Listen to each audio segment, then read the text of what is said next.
Oh, we just need to.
And teleconference access via Zoom. The first item on our agenda this evening is a land acknowledgement. The City of Arcata acknowledges that the lands we are located on are the unceded ancestral lands of the Wiyot tribe. The land that Arcata rests on is known in the Wiyot language as Gudini, meaning over in the woods or among the redwoods. Past action by local, state, and federal government removed the Wiyot and other indigenous people from the land and threatened to destroy their cultural practices. The City of Arcata acknowledges the Wiyot community, their elders, both past and present, as well as future generations. This acknowledgement seeks to aid in dismantling the legacy narratives of settler colonialism. Our next item would be the flag salute, so if you would like to join us, please join us.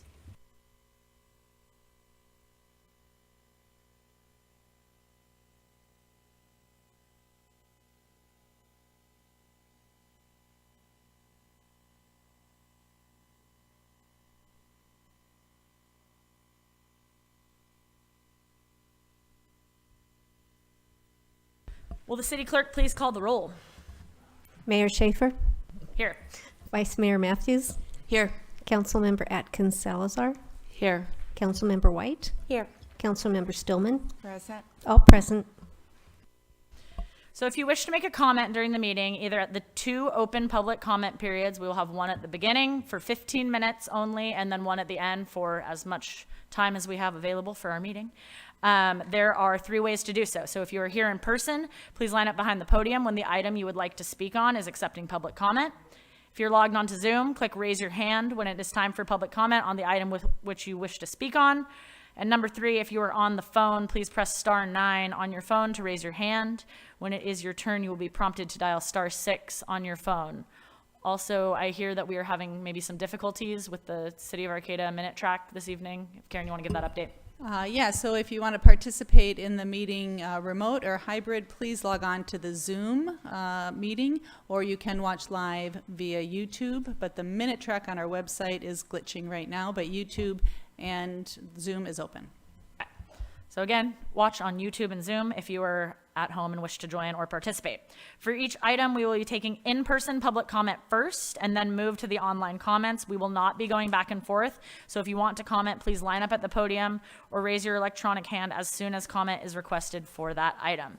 So our first item on our agenda this evening is going to be a report by our commission or committee. And tonight we have the report from the Historic Landmarks Committee, and Bill Rich, the chair of the committee, is here to give that report.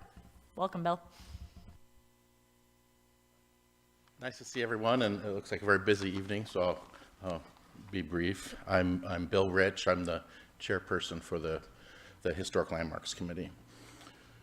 We've had a fun year with our committee. As maybe some of you have heard, we feel that our goal here is to help the council and staff with historic preservation matters.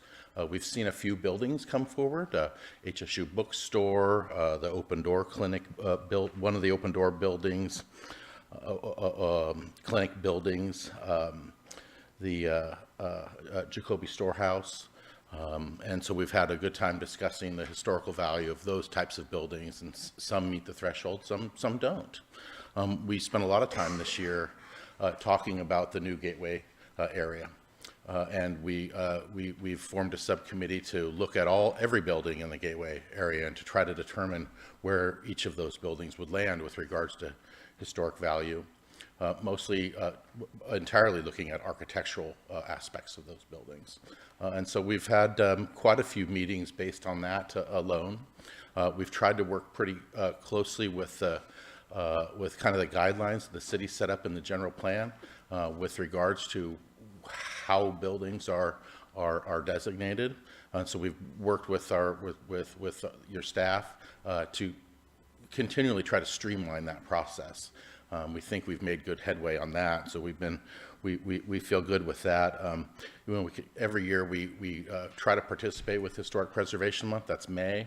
Our goal really is to promote historic preservation in the city of Arcata, so that many of the Arcata residents who are here today, obviously, and ourselves,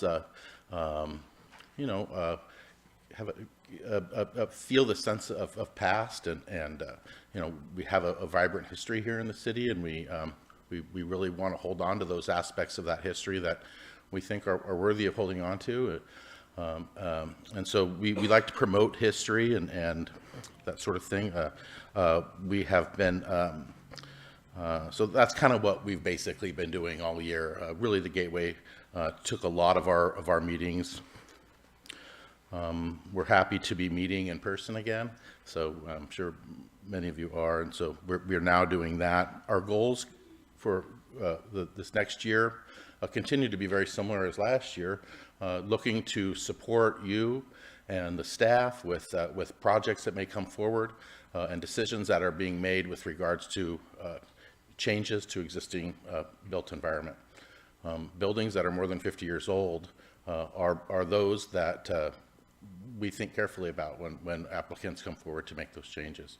So we continue to assist in various aspects around that kind of thing. So we continue to work closely with the local tribes and the individuals at the tribal offices that are hired to work with the city and the chair people for those tribes.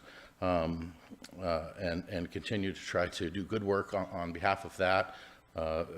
Even though the acknowledgement was something that we helped finalize some of that language with the city, and I'm really proud of that. So I think some of those are the things that we're doing. We look forward to May again for Historic Preservation Month. We've been throwing around really fun ideas about how to have the public engage with the kinds of things that we do with historic preservation. There's a few projects that are going on in the city where the owners are embracing the old aspects of their buildings and not just throwing out the windows, but trying to keep the old windows as an example. And so we want to showcase that during Historic Preservation Month, and those applicants and those owners that are willing, we're trying to work with them to get more acknowledgement for them and more visuals for them. So in a nutshell, that's basically what we've been doing. We have a great committee. We added one new member this year Jeanette Cooper. She is a really an international person with international experience with architecture. She's also an educator at the university, and she joined our committee this year. So we're really pleased to have Jeanette. But as you know, we have Joe McDonald, who's a local realtor and an expert in historic preservation. She always sets us straight. We have Tim Keefe, who's a cultural resources specialist with Caltrans. He's a really smart individual and brings a lot to the table. We also have, as you probably know, Ron Perry, who's the new principal at Arcata High, longtime Arcata resident, I think lifelong Arcata resident, and an educator, and just, you know, really into the city and the history so our committee is pretty strong and really composed of experts, and I encourage the council here to look to us for support, for questions you may have, and we'll do our best to answer that and to keep moving forward. So I guess that's about my report for the year, and thank you so much for allowing me to come and share that with you. Right on. Thank you, Bill. And thank you to the committee for their service. Is there any questions for Bill from the council? I was just going to ask, do you have any ideas of what you're going to do for Preservation Month? Well, like I said, showcase some of the good projects that are happening. Continue to use the QR codes so that it's interactive for you know, a little bit of upfront work on our part, but then it can be done and used again and again and again. So we're going to work right on top of all the work that we've already been doing over the last few years with regards to QR codes and that information. We hope to work with the Historic Site Society. You know, the walking tours was something that I really enjoyed, and I've kind of been pushing with the committee. So those are some of the similar ideas that we've been having over the last few years, but we're not going to let go of that. And perhaps for the farmers markets during the month of May, there can be something that we can do, you know, out on the plaza to promote that. Well, thank you very much, Bill. If you have any ideas, Alex, I really you know. appreciate you with your ability and all the knowledge that you have to be heading up this committee.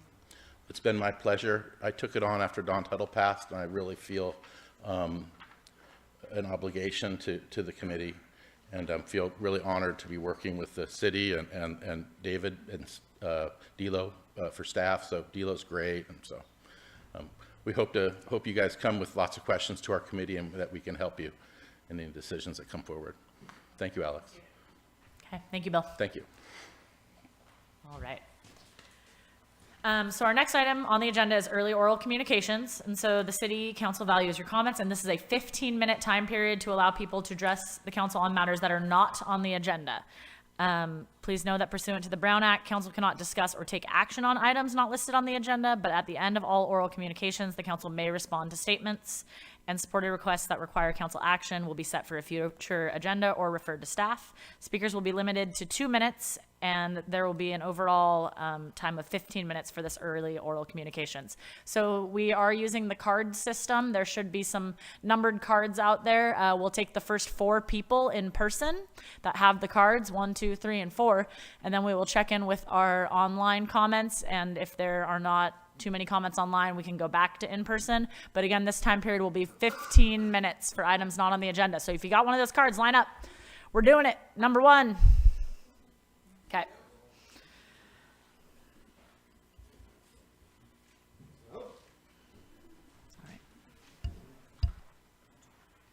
My name is Philip Nicholas. I'm the Post Finance Officer and the Adjutant for the American Legion Post here in Arcata Post 274, and I have a letter from our members. This letter represents the 150 United States veterans of the American Legion, Arcata Post 274. We are here to address the order of the flags at the top of the flagpole on the Arcata Plaza.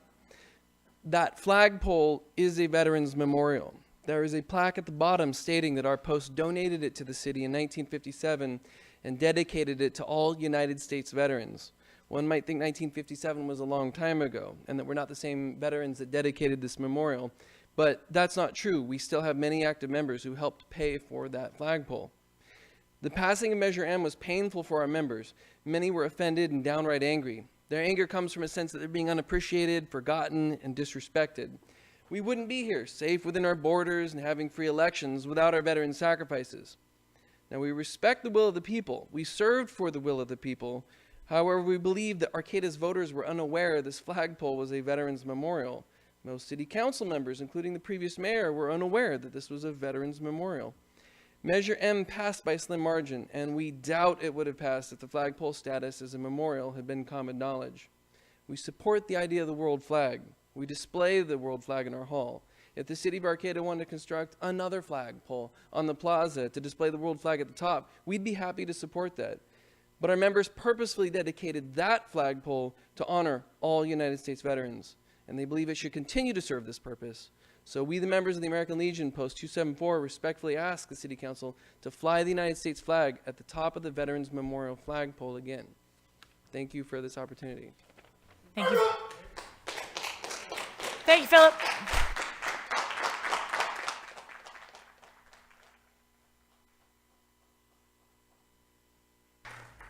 Okay, our next speaker, please. My name is Leslie Troxel. I've been a resident of Arcata for 54 years. I have lived in my home since 1999. And I'm here to address the issue of mental illness among Arcata's houseless. I've spoken to law enforcement, my neighbors, church representatives, Arcata community ambassadors, representatives from DHHS, Mobile Intervention and Services Team known as MIST. My neighbors have spoken to the Arcata House Partnership, and every conversation has ended with talk to City Council. Our hands are tied. So here I am. You guys have photos that my mom took and put together of the neighborhood that I'm talking about here.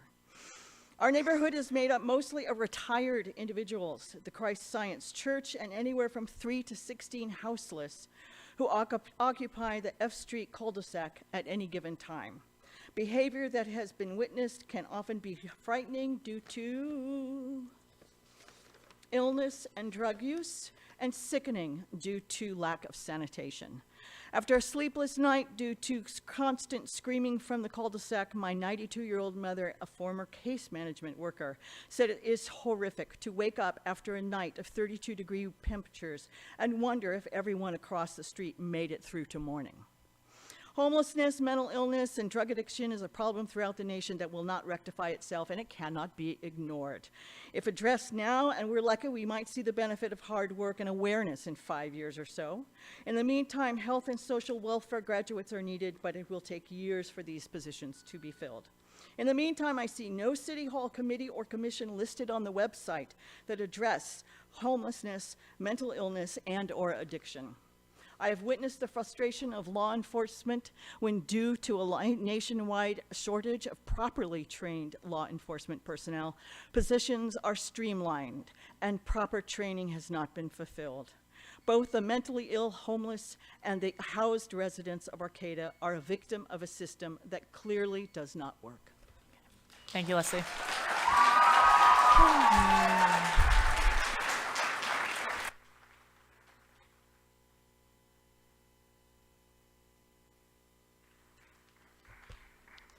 Hello, my name is Malcolm Ridings, and I'm speaking for the Humboldt Student Equitable Housing Alliance.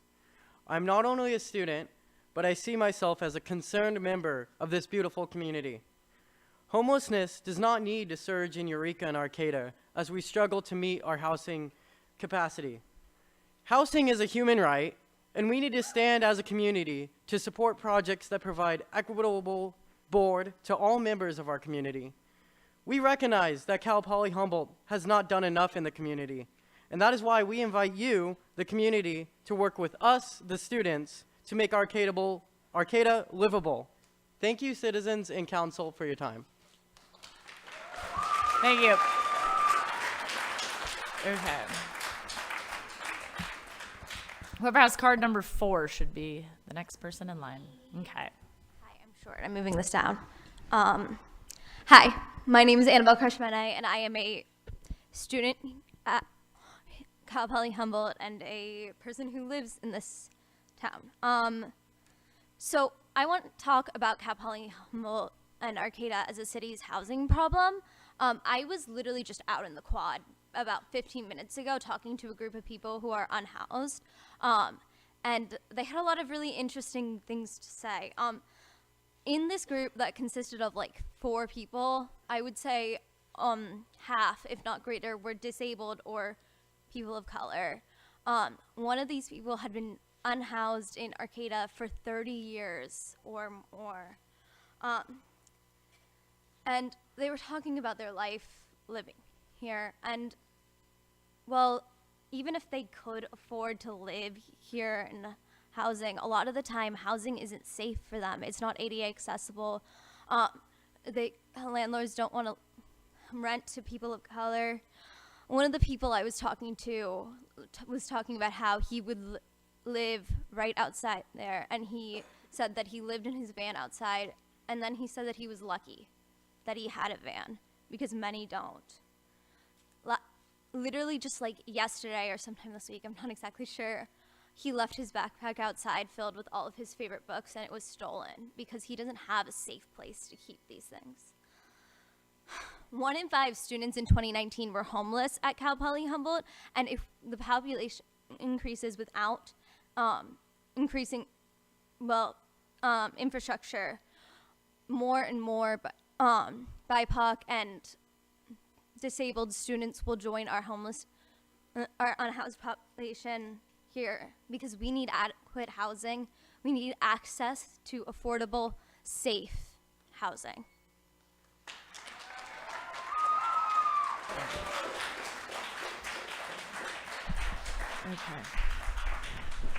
Okay, so we took our first 4. We're going to check with online and see folks that we got there, and then hopefully we'll be able to come back to you guys if we don't have too many people on there. I don't see any online early oral communications. Okay, come on down. Who's next in line? So we can take 4 more speakers. I got my 15-minute timer running here. Come on up then. Yeah, you're next in line then. Yes, we went jumped the cards, but go ahead. Name is Kim Vandenplas, resident of Arcata since 1977. I'm speaking here on the passage of Measure M. A few remarks here from Dave Meserve after it passed was that he was proud of the residents of Arcata to understand his message, and also no disrespect intended. You have to be a moron if you think this is not disrespectful to our state and nation. Who doesn't want a clean earth? This is not the way to deal with that subject. I'm a naturalized citizen of the United States and also an Australian citizen. I was born out of a result of America's conflict in World War II in Australia. Our flag was born out of conflict from the beginning of our nation. The quote, I quote, "Earth flag has nothing to do with our Constitution and Republic. I do not honor Earth as I do our nation's flag. The freedoms we all have here are not because of other nations. Our freedom has been obtained by the blood of its citizens. I value my Australian citizenship, but I do not honor that citizenship like I do my American. No country on earth has the freedom we do. No other country. Because of that, no other flag should be flown above it. Thank you. It's really jarring. Okay. Next speaker, please.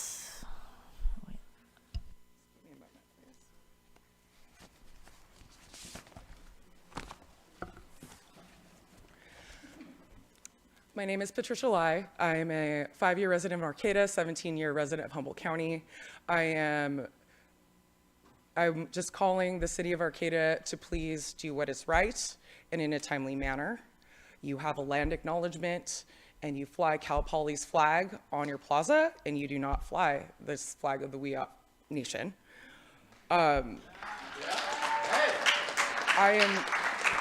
I would like to bring to your attention, after multiple attempts since November of 2022, to this situation at the I Street entrance of the marsh.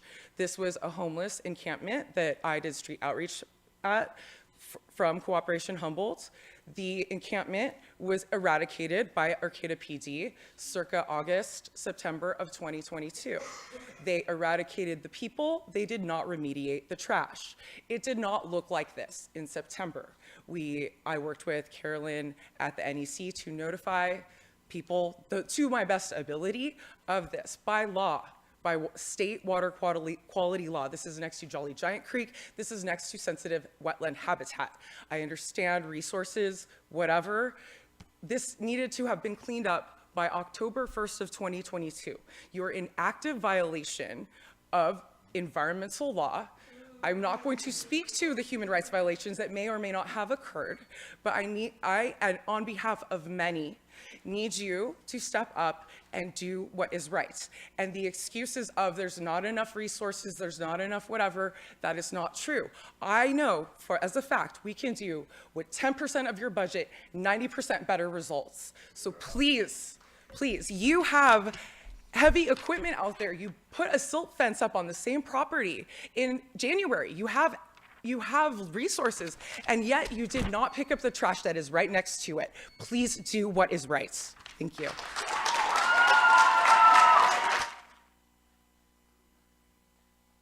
letter for you, is it to the clerk?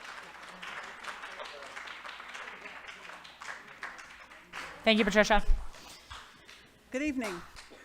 My name is Judy Longshore. I'm here to ask for help with a growing encampment of homeless persons in my neighborhood. I live at 1347 F Street, 6 blocks from City Hall. I'm speaking tonight only for myself and not for any organization with which I may be affiliated. Over the past 2 weeks, people have moved tents, carts, and belongings onto the sidewalk and street next to and across from my house. What began with 2 or 3 persons has become 10 to 12 in a 1-block area. I'm feeling surrounded and outnumbered. More people mean more garbage, body waste, potential for conflict. Fires have been built in trees across the street, under the PG&E transformers, and in the street. I've picked up needles along with the garbage discarded on the sidewalk. The situation continues to escalate. Along with neighbors, I've spoken with the neighborhood ambassador, a member of MIST, Arcata House Partnership, an officer with the Arcata Police Department. Each has said they have done all they can. They said to bring our concerns to you. The city has done a lot in the past year, housed 60 formerly homeless people, opened a safe parking program. The Gateway Plan promises housing opportunities soon to prevent more homelessness, but we all see the increase in people experiencing mental problems, addiction, disease, aging, and financial insecurity. And yet, we're not exempt from working to address the adverse conditions they find themselves in. We are not able to kick the can down the road. In the coming weeks, please meet with us about our concerns. Set aside a time during regular council meeting to discuss what you are doing to address the frustrations and concerns we, the housed and houseless, are facing. Share the frustrations and concerns you are facing. Let us know what you see as the role of community in addressing these problems. Lead us, help us, demand justice. Help Arcata create a future we can all look forward to. Thank you for your time. Thank you, Judy. Okay. We have time for one more speaker. So are you in line? Yeah, we have time for one more speaker. My name is Martha Longshore. I'm actually Judy's daughter, and I'm here to support our community. All of our neighbors feel a sense of compassion and heartache for our unhoused neighbors. And we have unhoused neighbors who they don't want much from us. They don't want a lot of help. They just want a safe place to sleep. But in recent days, we have people who are not our known neighbors who have come in, and as my mom said, they have a fire underneath the transformer across from our house, and we have had incidents in the past, such as a car being set on fire across the street, and people coming onto our property and trying to get into our house, and our neighbors have had fires set on their property, and we would like to prevent that from happening. Rather than the police have been wonderful in responding to our requests for help when there has been an emergency, we would like to address the problem before it gets to that point, before someone gets hurt, before someone gets hit because they're sleeping in the street. And we really would appreciate anything you could do, because, as my mom said, we've been told there's nothing that the police can do, even if people are building permanent structures and attaching them to private property. So we would like some help. Thank you so much for listening to us tonight. Thank you, Martha.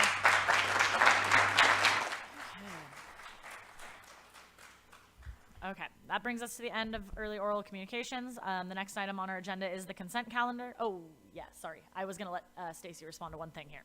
Sorry. Councilmember Atkins-Salazar. It's okay. Thank you. I just wanted to thank the veterans that are here this evening and just give a little bit of kind of my process in all of this and a little background in case you were unaware of how it all kind of transpired. But I was mayor when Mr. Meserve came to me and asked if I would bring it to council so that the 5 of us that were serving at that time could vote on it and possibly put it into action. So I responded no to that. From my perspective, although I understood where he was coming from with the order of earth, country, state, I got that. But I had a feeling that it would lead to this. As someone who has never put my life on the line for our country, I did not think that it was my decision to make. I do have a first cousin who was killed in action as a Navy SEAL a few years ago. So several years ago, I do understand what the flag does mean to families of veterans and veterans themselves. So it did not come here for a vote. And what Dave did was, as you all know, his right to get the signatures and put it on the ballot, and it passed. And so that left us sitting here today with a decision of whether or not to honor the will of the people or not. So we chose to do a hybrid approach of honoring the will of the people to fly the flags at this point. And at the same time, we are also going to court to determine whether or not this is a legal action. So that was part of our response to that. And so, depending on what that court case says, will also help determine what happens. So I just kind of wanted to give that history and background so that you would understand where I was coming from, and I do support what you're saying. So thank you. Thank you, Stacy. And quickly, I know that you had something you wanted to add as well. And then we'll move on. Thank you. I just think it's really important that we not have a one-way funnel, and we had a lot of speakers like Leslie, Malcolm, Patricia, Judith, and Martha, and so many more concerned about the unhoused situation. I'm an advocate for the unhoused, but I'm also an advocate for my community. I live in Valley West, and obviously it's not just affecting Valley West, it's everywhere. And I don't think that they're mutually exclusive. I think that we can address both with dignity and respect. And I think it's time now that we do some long-term solutions to help the unhoused. Everybody does deserve a home, and also the community deserves to live in an environment where they feel safe as well. And I'm really hoping that our council here can come up with some things so that before somebody gets hurt. Thank you. Thank you, Kimberly. All right. That takes us to item 8 on the agenda, and if anybody wants to fill in chairs if they're feeling like it, there is now some more room up front. This takes us to the consent calendar. All matters on the consent calendar are considered to be routine by the City Council and are enacted in one motion. There is no separate discussion of these items. If discussion is required, that item will be removed from the consent calendar and considered separately. At the end of the reading of the consent calendar, council members or members of the public can request that an item be removed for separate discussion. So item A, to approve the minutes of the City Council meeting of February 1st, 2023. Item B, bi-weekly report on disbursements. Item C, declare a continuation of the local emergency related to the coronavirus pandemic through March 3rd, 2023. Adopt resolution number 223-35, a resolution of the City Council of the City of Arcata establishing a fee schedule for administrative fee citation procedures for Municipal Code Title 7, Chapter 3, Water. Item E is to adopt resolution number 223-23, approving an application for specified grant funds for the Arcata Ballpark and Carlson Park improvements and authorize the city manager to execute all applicable documents. Item F is to adopt resolution number 223-36, authorizing investment of monies in the local agency investment fund. Item G is to adopt resolution number 223-33, a resolution of the governing body of the city of Arcata authorizing a joint application to and participation in the Home Key program, amending resolution number 212-51, and authorize amendments to the standard agreement. Item H is to adopt resolution number 223-39, a resolution of the governing body of the city of Arcata authorizing joint application to and participation in the Home Key program, amending resolution number 212-40, and authorize amendments to the standard agreement. And item I, number 1, to approve the agreement for employment for the city manager, and 2, adopt resolution number 223-38, a resolution of the city council of the city of Arcata amending the class and pay resolution for management, mid-management, confidential, and appointed employees. So are there any members of the council that would like to remove an item from consent? And I would like to remove item H. I'd like to remove item E, G, and H.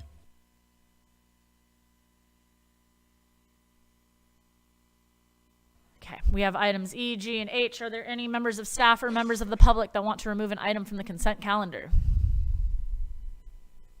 I see none online. Okay. All right, so do I have a motion to approve items A, B, C, D, F, and I? I would so move. Okay, so moved by Councilmember Stillman, I'll second. seconded by Vice Mayor Matthews. All in favor? Aye. Okay, motion carries unanimously, so that will move us to consent calendar item E. Wanna take it away? I'm really excited about the ballpark and Carlson Park.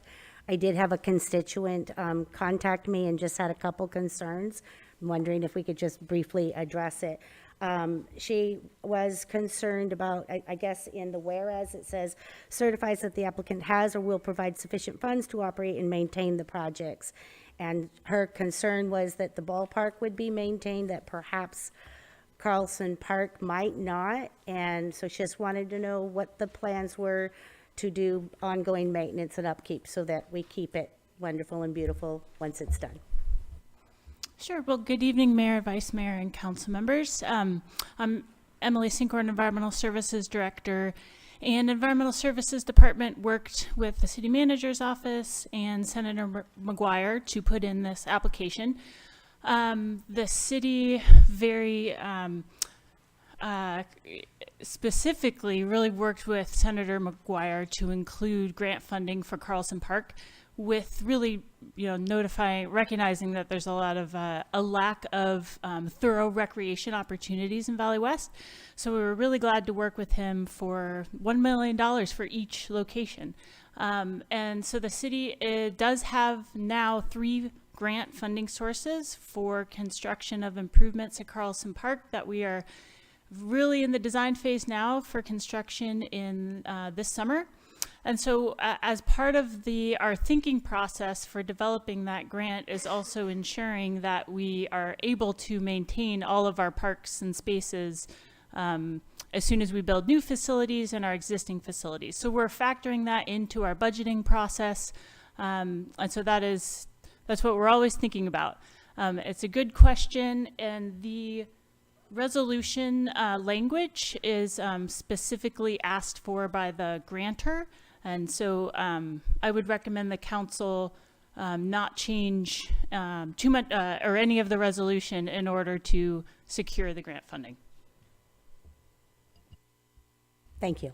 Okay. Any other questions or comments on item E? I would just like to make a comment. It's been a long time coming for the ball field. And I know that we've been talking about the ball field and improvements there probably since 2000 and maybe 10. And so it's taken a very, very long time for this to finally happen. And I think it's excellent that we're going to be, the Crabs is one of the most popular teams in California. And I think it's really worthwhile to have something that looks good. And Matt Fuller, who's standing there, he was one of the presidents and has worked on the Crabs for a long time.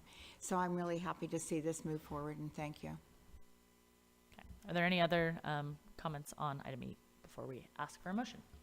Well, then I would move for adoption of resolution number 223-23, number E. I second. Okay, we have a motion and a second. All in favor? Aye. Aye. Aye. Okay, motion passes unanimously. That takes us to item G. Okay. I just needed a little bit of clarification.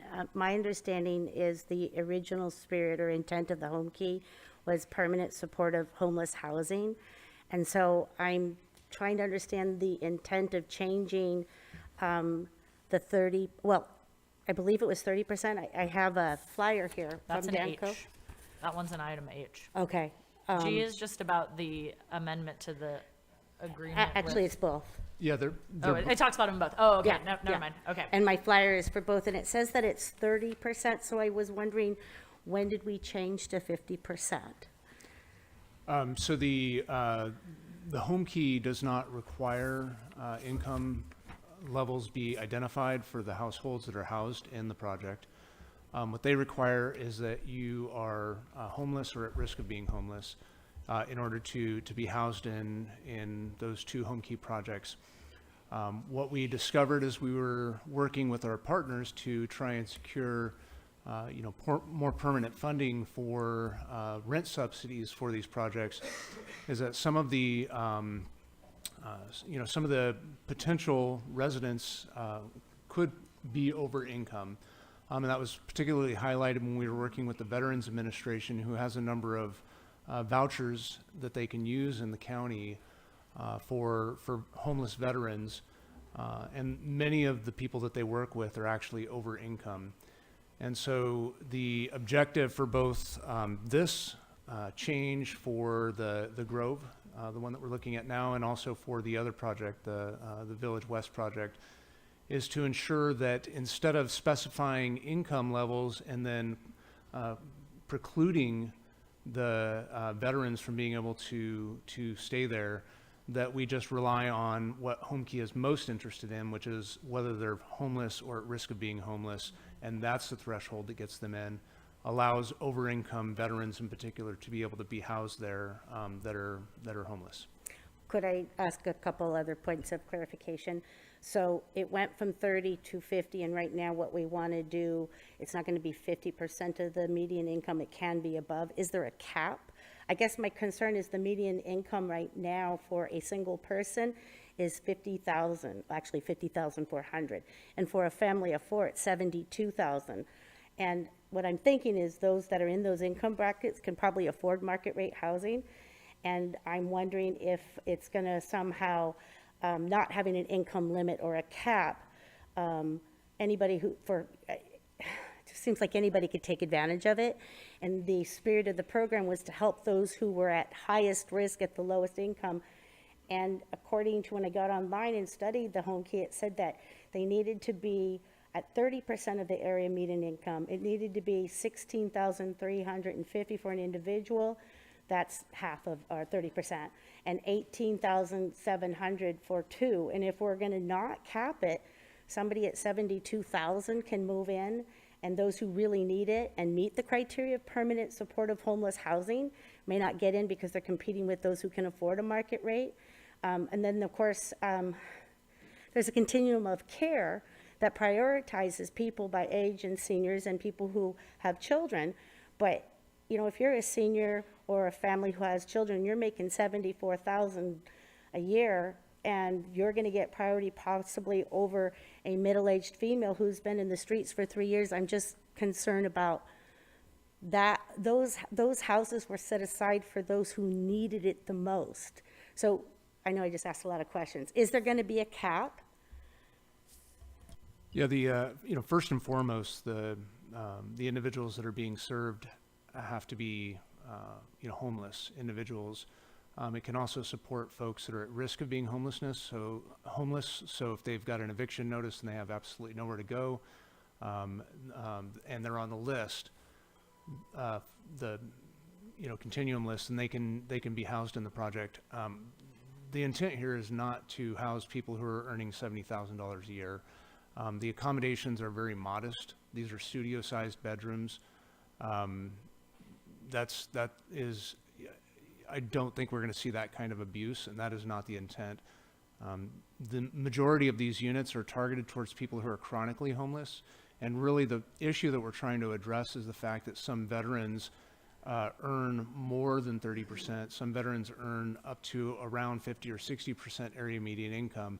And they would have to, even though they're chronically homeless and meet all the other criteria, they would be told, I'm sorry, you can't live here. And so that's the problem we're trying to address here.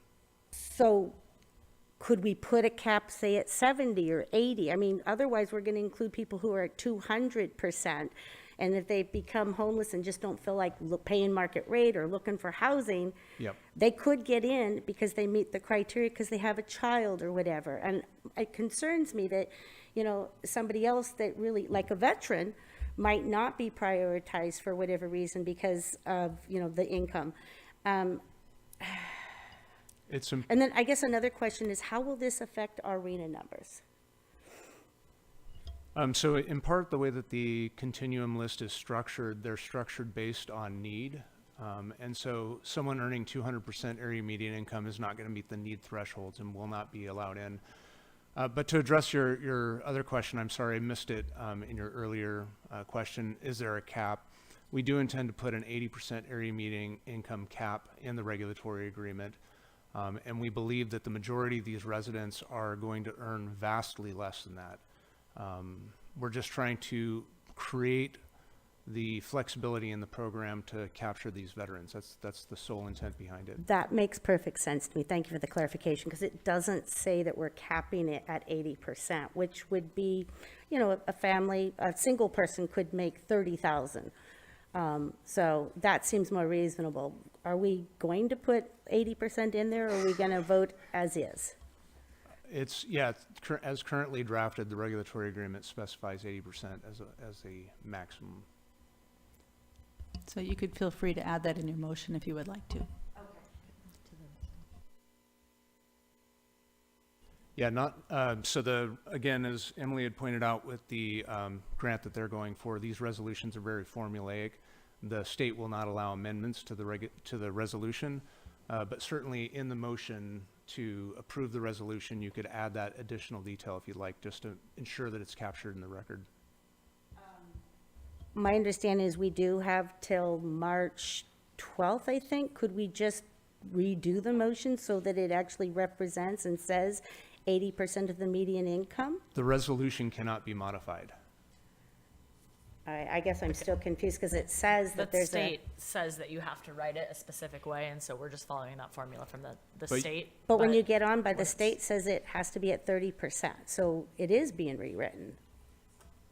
I guess what I'm suggesting is if, you know, if you read the title to read Adopt Resolution 223-33, the rest of it, and then at the end tag on and specify that income shall be capped at 80% in the regulatory agreement, that will embed it in the record that we're going to cap incomes at 80% in the regulatory agreement and not modify the resolution itself. That makes sense. Okay, thank Okay. you for that clarification. Well, There was also, oh, go ahead. There was a second question you had that I can't remember what it was. Oh, I so was just apologize. wondering RENA if, numbers. yeah, will it affect RENA at all? Yeah, it actually helps with our RENA numbers. The rezone that the council did to accommodate these two projects actually allowed us to satisfy our low and very low income RENA numbers.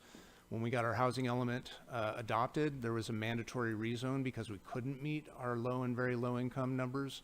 But because the council adopted those rezones for the overlay that allowed for these projects, we now have met those, and the state has written us a letter saying you've met your mandatory rezone, which has other benefits to the city. So we have another 74 units that have yet to be filled. Being that we're raising the median income to be 80%, will we be able to meet numbers within the moderate income levels, or no? No, we're still counting these as low and very low income units, even though we're eliminating the requirement for, in the regulatory agreement and the standard agreement, for specifying income. There are methods that are separate for reporting to the state on the regional housing needs allocation and how we're meeting it. These would qualify as low and very low income because they're housing for the homeless. Thank you. Well, also, depending when you're a veteran and depending on where you were and what you did during that time, then there's additional funds that can come in to support you. And so when you're talking about veterans and concerned about how much money they have, it may be that they worked in a hospital that was one of the triages, that was one of the worst hospitals they could possibly have worked in, and they get additional funds for that. So there's a lot of different things that affect veterans and how their funding comes through the service. Yeah, absolutely. I'm glad that we're putting that 80% to make sure that we don't miss people who absolutely do qualify and need that. I was just concerned that we had no cap, and all I could think of is there's a lot of people out there that might try to take advantage of that. So I just wanted to make sure we put a cap on it so that those who truly do not need it, that it's saved for the most vulnerable, our veterans, our seniors, those who are chronically unhoused. And it's my understanding to get into those housing units, you have to be in the continuum of care, so that people that don't meet those criteria are not on the continuum of care. So I don't see, I mean, people might want to take advantage of that, but if they're not on that list, they're not considered for living there. So one of the criteria for the continuum of care, though, is if you have a child and you're going to be at risk of being unhoused, you'll go on it. And it sounds like you'll go on it regardless of your income, as long as you, but we've capped it, so that will remediate that particular issue. And also, the continuum care prioritizes seniors as well. So it sounds like if we cap it at 80% of the median income, then we're not going to have somebody who really doesn't need it, who's making $100,000 a year, to move in there just because they can. So with that, I would like to move for adoption of resolution number 223-33, which is G, and also adopt resolution number 223-39 and place an 80% cap. Was there separate discussion needed on item H? Do you want to do each? I'm sorry. Well, we pulled both G G and You want to take H? But you Separate? asked my questions and David addressed some of my concerns about G and H. So I'm good. I'm just making sure you don't have anything else on it. Okay. So are we can Public take comment. both of those at the same time? Okay. Yeah, we need public comment. And we will take public comment on items G and H if anybody wishes to make public comment on items G and H regarding the home key projects. And if there is no public comment. We do have one online. Okay. So Rebecca, go ahead, Rebecca. Thank you. Can you hear me? We can. Thank you. My name is Rebecca Smith. I'm an attorney with Legal Services of Northern California. I'm commenting on both item G and H. The resolution proposes the amendment, as you all just discussed, that would remove the requirement that individuals and families in these publicly funded housing programs earn less than 50% of the area median income. Home key projects are designed to provide housing for individuals and families who are homeless or at risk of homelessness and who are inherently impacted or at increased risk for disease or other conditions due to the pandemic. The definitions used for at risk of homelessness and homeless in Assembly Bill 140, which provides the statutory basis for round 2 home key funding, uses the definitions of homeless and at risk of homelessness from part 578.3 of Title 24 of the Code of Federal Regulations. The definition for at risk of homelessness in Title 24, Section 578.3 includes a requirement that the individual or family has an annual income below 30% of the area median income. So I think that's important to note that someone at risk of homelessness wouldn't meet that definition if they're over 50%. The definition of homeless in Section 578.3 is also very specific. For example, it includes individuals residing in places not designated for human habitation, individuals living in shelters or exiting institutions that they've resided in for 90 days and have resided in emergency shelters immediately before. The definitions go on to include an individual or family who lacks the resources or support networks, including family, friends, faith-based or social networks needed to obtain other permanent housing, among other definitions. I comment to inquire why the city would make this change and to express a concern about the home key projects, which are designed to provide housing to individuals and families that are homeless or at risk of homelessness. why they would anticipate serving individuals or families who earn more than 50% of the area median income. Thank you. I appreciate the time. Okay, thank you, Rebecca. All right, so I believe we had a motion and a second. If there's no more further discussion, we will take items G and H on a vote. All in favor? Aye. All opposed? Can I abstain?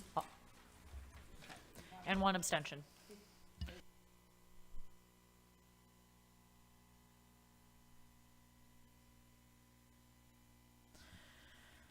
All right, and so that now takes us into old business, the main bulk of our meeting here, which is going to be item A, to introduce ordinance number 1552, adding chapter 5, residential rental inspection program, to title 8, building regulations of the Arcata Municipal Code. We will have a staff report from our building department, and then I know a lot of people are here to make public comment on that item, so I would hope that we will open it up to public comment after we kind of get the rundown from our staff here. Thank you. Okay. Good evening, Mayor, Vice Mayor, council members, staff, and members of the public.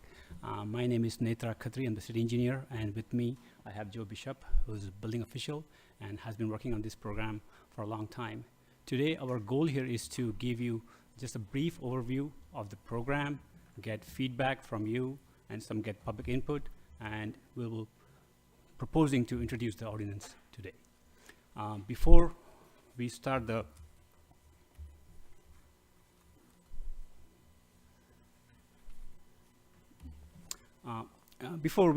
overview of the program, I just want to give you brief background how we got here.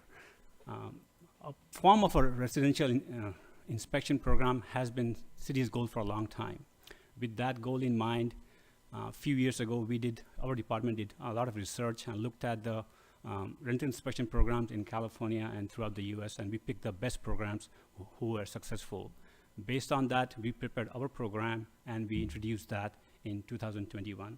We came to the council, we got a lot of feedback at that meeting, and we were directed by the council to form a working group and get additional feedback and bring the better version of program for approval. So we did that.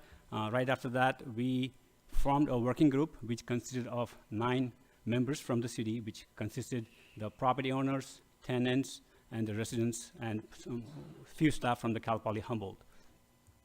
The program was great, and sorry, I'm missing that. Sorry, I missed my notes. So that we had like at least, I would say, 5 meetings with the working group and 1 public meeting. And there was a lot of good feedback from that. The major change or major feedback we received was Arcata Fire Department is also doing inspections in those properties. Why those are included? So we eliminated the properties that were inspected by the fire department in this program. And there were also some other changes. So with those changes, we brought back the item for introduction in August of 2022. At that meeting, again, we received a few comments at the meeting, and today we have addressed those comments, and the program is in a better version of what it was a few years ago. And this is a good starting point, and we are asking council to maybe move forward with this program, and there will be chance to make some changes as we move forward on the program. So with that, I'll let maybe Joe to go over the program. Hello, and thank you for having us. As Nature said, this program's gone through a lot of changes, and we do believe that the program is better for it. Thank you to the working group. Thank you to the public who've commented. Thanks everybody for being here. Happy to see a lot of people involved. This is wonderful. And again, thank you for your comments from the last meeting. We did include the responses to those comments in the packet. We've got a PowerPoint. I'm not going to read it because I really want to just get straight to your questions and questions from the community. But basically, program history, background. Program goals is to improve housing.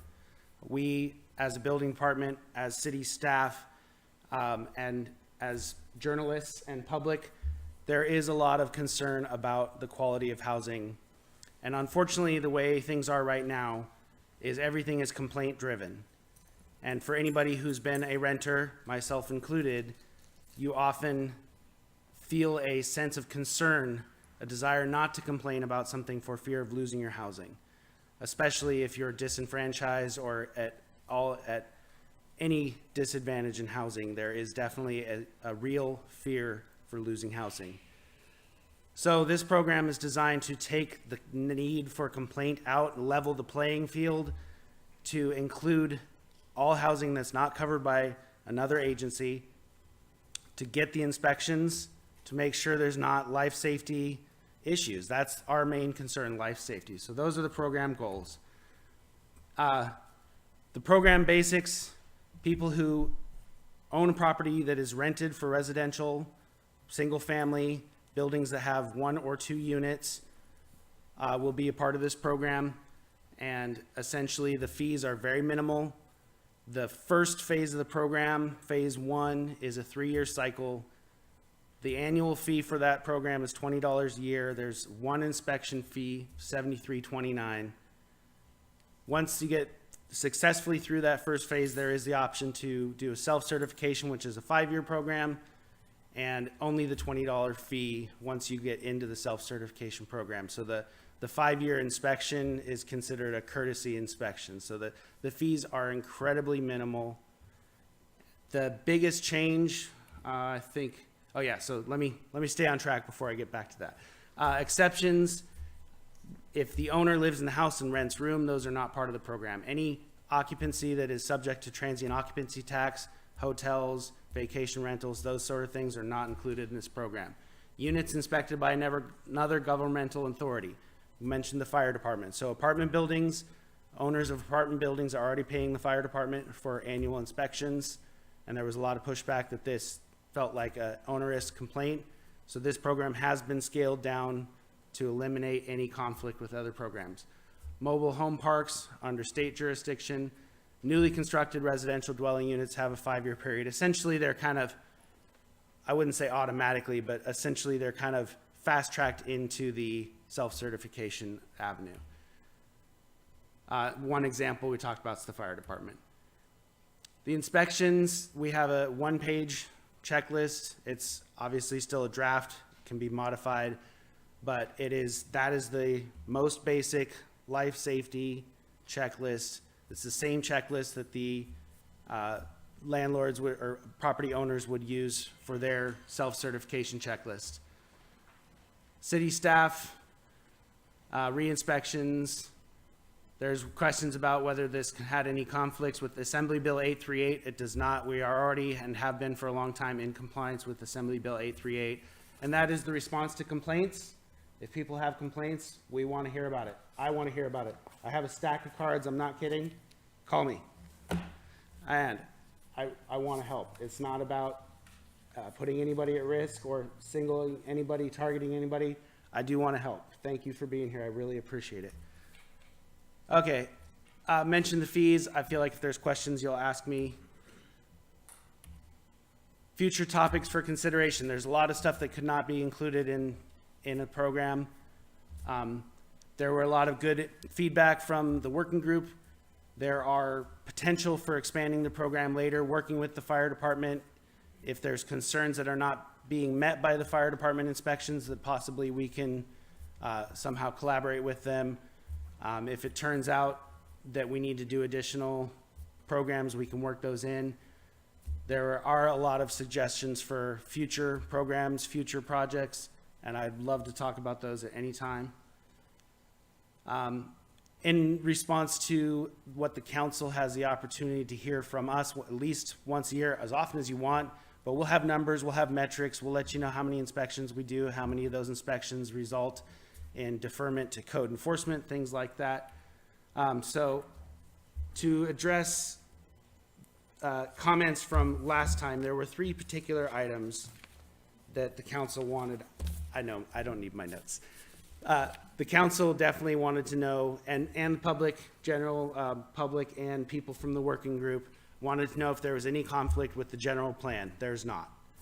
We've looked at this from multiple angles, and in fact, I would say that the general plan kind of expected this program to be in place. The other question was sustainability, and we believe that this program will be self-sustainable. In that breakdown I provided for you, it is spread out over 3 years because you kind of have to look at all 3 years to see that it is self-sustainable. And like I said, we will run the numbers every year. We'll let you know. We truly believe that this is that balance between being able to support itself and being absolutely as minimal as it possibly can. And the last was to provide some flyers, which again are drafts. There was definitely some mention that our phone number on that flyer that made it onto Lost Coast Outpost is incorrect. So I apologize for that. It will get fixed. And I do have the correct phone number if anybody needs it. So there was flyers for you there. So I really am interested in any questions you have, and obviously the public. Wonderful. Thank you, Joe, for keeping it clear and quick and informational. So I would like to just start with clarifying questions and then take public comment and then come back for any discussion. So if you want to talk about how you feel about it or discuss it, let's wait. But clarifying questions, give them to Joe and Netra. All right. Thank you. And I appreciate you meeting with me before this. So I just will re-ask a couple questions just for the sake of transparency. So we come back, we pass this, and we come back in a year, and it's not working. Where do we go from there? This has been an issue that has happened to other cities. They have passed a program that was maybe too aggressive, and unfortunately the programs have failed. If this program, I would say if any program were to fail, that's part of the way a process needs to work. This is absolutely an option. Failure is an option. I don't want this to fail, but it is an option. So 100%, we need to look at it again. If we can fix it, we will. If it just needs to end, council will give us that determination, and we'll work through it. So what if, and I really love how we're very tenant focused. I think it's really important. I think one thing that would be important for a tenant council, if that's something that happens, would be to address equitability before somebody even moves into housing, just making sure that everybody that applies for housing is on even ground. I just hear that, sometimes BIPOC people have a harder time finding housing. I'd really like to work on a way that getting housing is equitable for anybody. So I know this is not the place for this, but that's something moving forward that I would definitely like to work on. Okay, I have one more I'll just question. add, I know that, and again, this is a going forward thing, not necessary for this, but that Equity Arcata has been asked to give response to the Gateway Plan and look at some of our housing stuff going forward as well, to just kind of bake, equity into what we do, planning wise, so. And just to be clear, there is no tenant risk at all for anything that comes out of this. Absolutely not. This is not something that is, okay, it would take extreme conditions for us to red tag a house. I'm talking like the house is going to fall over for us to be in a position to red tag a building. I know that's a fear because buildings have gotten red tagged typically because a tree fell on it or earthquake put it off its foundation. So there is definitely a fear that some kind of inspection is going to result in a red tag. That would take absolutely the most extreme situation. I've been doing this for a little over 5 years. We have never red tagged a house for a rental inspection. No, we are absolutely tenant focused, and that's actually, I believe, probably the most powerful element of this program is that it takes the onus off the tenants to complain. We are no longer requiring that it has to be so bad that a tenant is at their wit's end and has no other choice but to come look for help. So absolutely no, we are here to support tenants, 100%. And so on the list of things to inspect, is the person doing the inspections trained to do these inspections? Yes, absolutely. For one thing, I am trained, certified, and qualified to do these inspections, and I will be supervising these inspections. And the staff that will eventually be doing these inspections on their own will be trained, certified, and overseen by me. I have one more question, and I'm so sorry. No. So what if a tenant refuses to let the inspector come in to the building? What happens then? Absolutely, that is their right. We respect privacy. Obviously, there are constitutional rights that we have to follow. If we show up for a scheduled inspection, a tenant does not want us to come in, we won't. We will work out a time, ask them if there's a time we can come later. Ideally, we can work it out and say, hey, you need a day, you need a week, that's fine, let me know. If we're not allowed access, then we work with the landlord, the property owner, whatever it takes. It's not going to result in penalties for either party. Yeah, and I see a few of the emails that we have been getting have been, oh, you're going to pass the price of this on to the tenants. But I mean, really, it's really negligible. So I don't really think that it's going to affect, an increase in rent. I would hope not, because that would just be.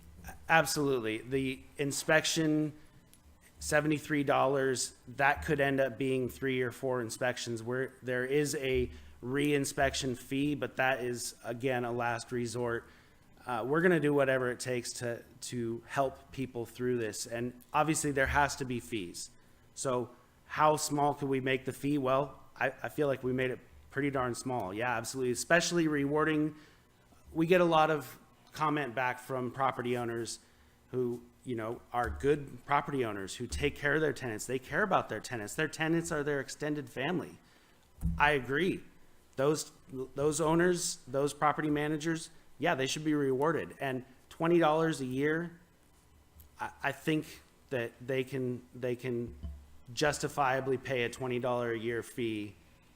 And another mention that comes up is, what do the owners get out of this? Well, you get to show off your gold star. I passed my inspection. Will there be an actual gold star? There will be a representative gold star. I don't know if it will officially have a gold star, but it will be a gold star. Add it to the resolution. The inspection sheet will have a gold star. No. So your house is inspected, right? And there's a citation. There's mold or something. So then what are the next? It's Arcata. It'll have mold. So are we going to help the landlord? Are we going to hook people up with ways to, rectify these things? Yeah, I'll give you another example that might come up that's a little bit more. Mold is such a tricky one because we do not have the equipment to test mold. We don't have the ability to identify what kind of mold is there. What I will say is in rental inspections that I have performed, usually if there's mold, there's something else going on, and we can start to look at what those issues are. But I'll give you another example, a faulty outlet. You have an outlet on the wall, I have a tester. I plug it in, it doesn't test correctly. That's a relatively easy correction. If the property owner or the managers don't know who to call or how to get that corrected, yes, we will help them. And we'll come back and check it later. And then we will not charge a re-inspection fee for that kind of follow-up. I'm good. Thank you. Okay. Any other questions from the council before we open it up? Well, I just wanted to mention that over the years, I've had tenants call me, not my own, but other people have called me, and because they've had issues. And they've always been fearful of calling the city and asking them to help them out with the issue because they figure they would be, they'd be asked to leave the property. But I understand with this program, anybody could call and ask, is this property, whatever the address is it already been certified? And if it hasn't, then you can go on with what would you do then? If I called and said I live at 1642 F Street and I have an issue. Yeah, absolutely, great. 100%, we will have a list of compliant properties. And if somebody calls and asks about a property and it's not on the list, that's an easy answer. There are going to be properties that fall through the cracks. Of course, it's not going to be perfect. I'm pretty sure that not every single owner and every single landlord is going to come knocking on my door on Tuesday to sign up for this. That's okay. We'll get there. It's going to be a work in progress. But to the complaint, to the question, anytime, regardless of the status of the property, if a tenant anytime has a question, they can talk to me. And I tell you, I am changing that perspective, that perception, one phone call at a time, 100%. I know I keep saying that, but that's my goal. I'm like, I want to make this, I want to change the relationship from the big bad building department to we're here to help. So people have questions, no problem. We have we've responded to a lot of concerns about things that might have been a different answer 10 years ago. I don't know, I wasn't here, but I do know that this program will be on a registry. If your property is a gold star, you'll know, and if it's not, well, we'll try to help get it there. So one of the things I was thinking about, because it has a negative impact and it has a positive, and we do have some individuals in our community that are building new units, and they would be on a 5-year window, as you pointed out. And I was thinking if they wanted to, they could actually come in right away and say, my apartments are all certified and I'm going to do this now, so everybody will know. And so it'd be an advantage instead of a disadvantage. So Absolutely. It was pointed out that there are exceptions to this program. If a property falls under one of those exceptions but chooses to use our services to get a gold star, we'll give it to them. And yeah, that's a really good point, and I encourage anybody, come talk to me. Thank you. I just had a quick question. You had mentioned that you want to help landlords get there, and a lot of people think if you're a landlord, you must be rich, but that's not necessarily the case. It's sometimes extra income so you can survive.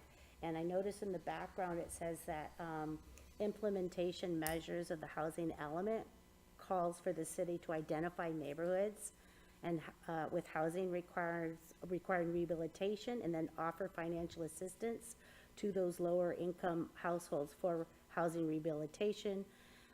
Do we have that anymore in the city? I thought we didn't. We do not at the moment. Did you want to hop in? We don't at the moment, but that is absolutely one of those items that's been brought up multiple times. And that is something that I would consider potentially supplemental to this program. If there is a will and a source of funding, this program could work very well with something like that. So then on that lines, what kind of help can we offer now? And if they're not able to come into compliance, not because they're refusing to, but maybe don't have the wherewithal, will they become a public nuisance, that's a concern? I think they're, at the end, this is kind of a pilot project, that we're considering here. And there is a responsibility, if you are a property owner and you're renting it out, that it is in health and safety condition. The checklist really addresses health and safety. Okay. And if, as a property owner, you can't maintain that, then I think there is a responsibility to do so. We will work with you. We have a creative department filled with staff that can give you ideas of how to do that in the most least expensive way. But at the end, I think this program demonstrates, we think there is a responsibility if you're going to be a property owner in Arcata and rent. Yeah, if you can't afford to do it, you probably shouldn't be a landlord then. Thanks.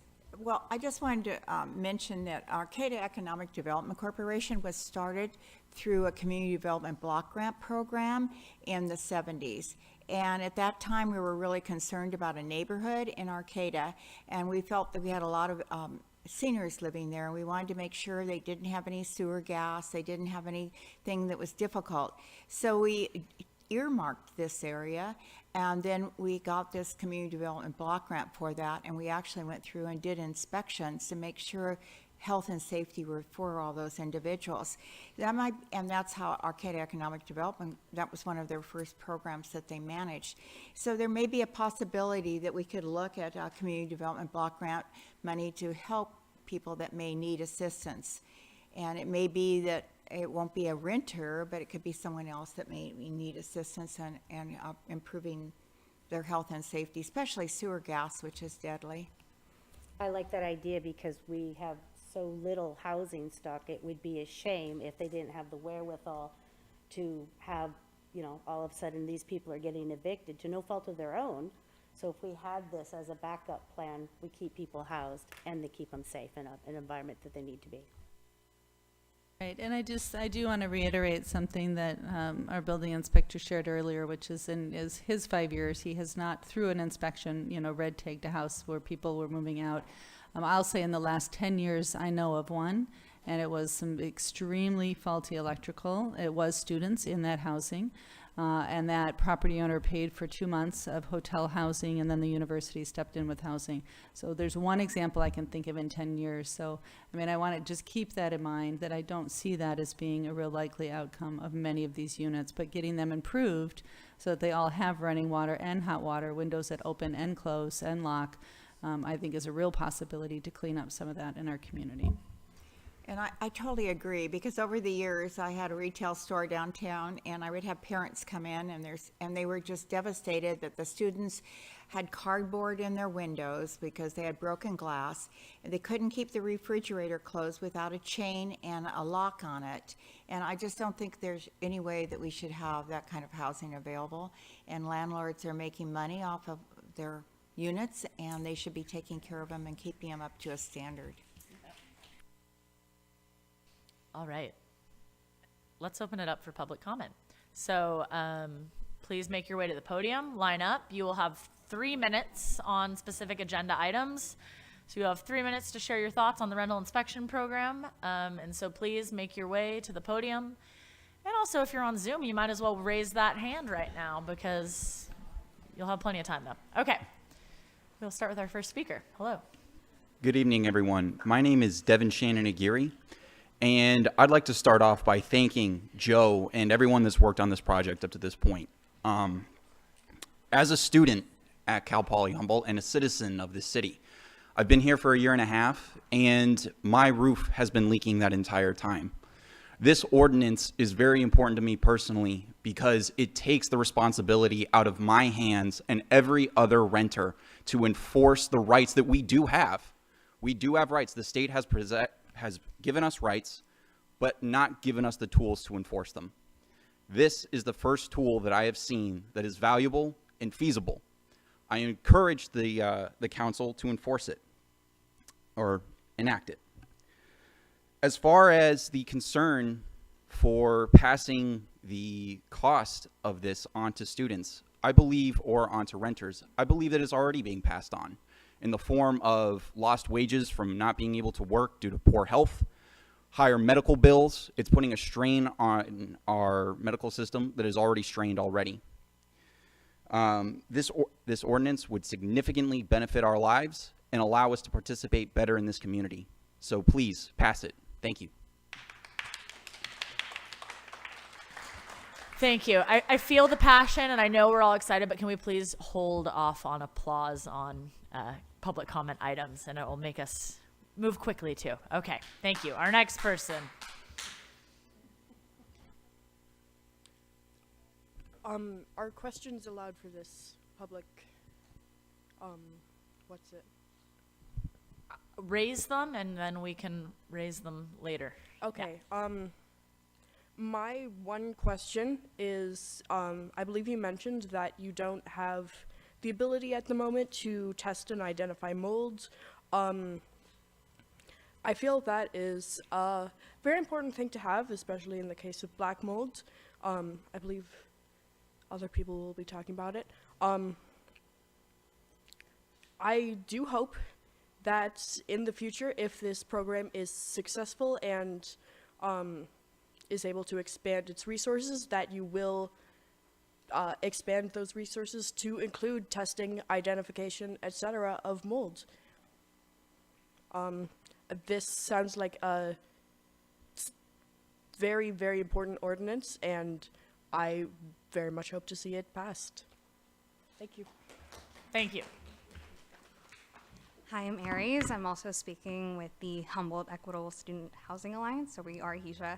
So I also want to bring up the topic of mold, because I currently am living in a campus apartment that has been growing black mold, and it has caused me to have my thyroid Graves' disease freak turn as soon as I moved in 2 weeks after. I am now dealing with alopecia areata, so this is not actually my hair. I have a completely shaved head because my hair started falling out for months as I moved in there. And I am still now waiting on a cancer diagnosis. And these are all symptoms of long-term exposure to black mold. And I really want to bring up the importance that we need to have preventative measures so black mold doesn't happen. So like preventing leaks, fixing roofs, because if that keeps going, then it's eventually going to turn into black mold, which is very deadly to people who have already low immune systems. And also I have a dog with me who's my ESA. And so that a lot of students have their pets. And so living in a place where we don't know what is happening and we aren't aware, it's affecting both us and our animals. And just want to bring up the importance on student health as well. So thank you. Thank you, Aries.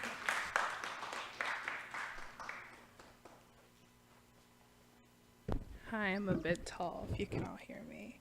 I'm also with Hisha, with Cal Poly. I'm a Cal Poly student.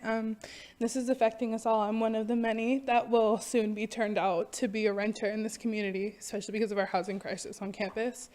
And as a person in a marginalized communities, multiple of them, I'm a black woman and I'm currently disabled. And it's gonna hit us the hardest. It's gonna affect black and brown folk most and disabled people. I won't be able to have just any rental. I can't go upstairs for months. I am recovering from breaking everything in my ankle. And it's something that took me out of school.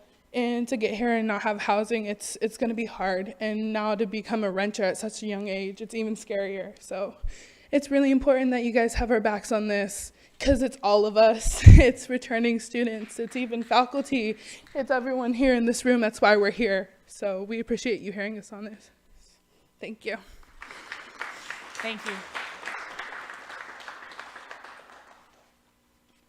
Hi, my name's Dave Hockman. I was a member of this working group for 5 months. I've been a member of 3 other working groups, 2 standing committees, and a couple of task force. I have to say this is probably the most disappointing experience I've ever had serving for the city of Arcata. You have some experience with this because at the last meeting, we had 2 representations that came from Mr. Bishop. One was that we were going to take out the part that says that the fees are going to be assessed from the time that they started renting the city of Arcata. It was supposed to continue only from the time that the ordinance was passed. It's right back in the ordinance. The other thing was that I had to clarify was that renters in multi-story buildings or over 3 units aren't going to be charged for this. They're not getting inspected. They're not getting any service. The price, what will be passed back to the tenants, is not in the inspection fees, it's in the repair fees.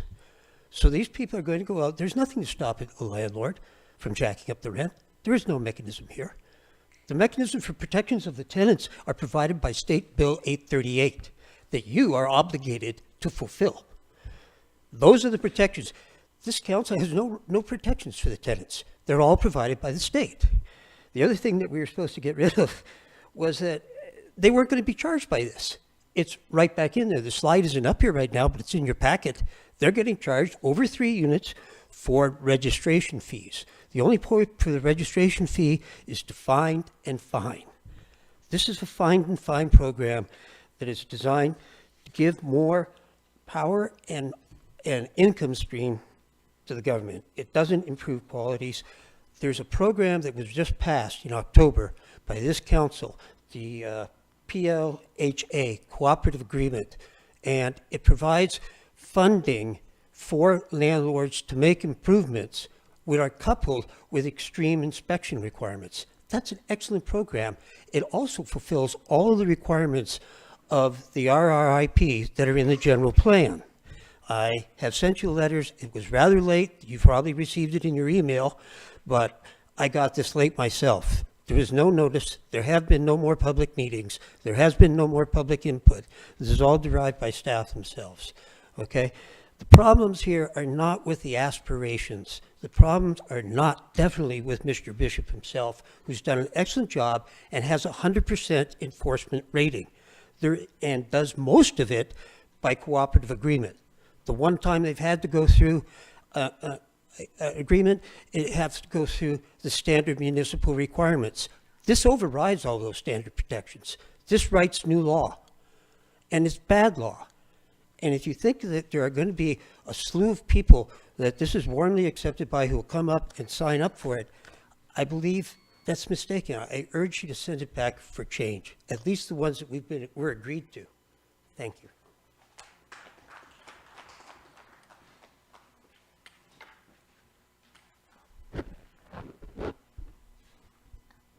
Hi, I am also a part of the Cal Poly Humboldt Housing Alliance, and I am very in favor of this ordinance. I am on the Housing Alliance's social media team, and we have gotten a lot of students and alumni who have talked about really unfavorable conditions in housing on campus and also off campus. We've dealt with issues of mold, of which we are really hoping that you will consider gaining the tools that are needed to test for it. We had someone who had talked to us about having such extreme molding issues that plumbing wasn't working. They had mold on their showers, students that were having mold in their rooms that was causing them health issues. And this is affecting us a lot. So we need these things to be looked at more. Last night, my friend posted on his story a picture of his bathroom, of which had actually flooded a good amount because the pipes weren't working. And I am very in favor of this. Thank you. Thank you.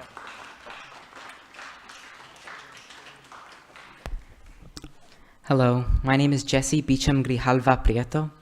I am in favor of this ordinance, but I did have a couple of clarifying questions and kind of comments I wanted to arise for future development.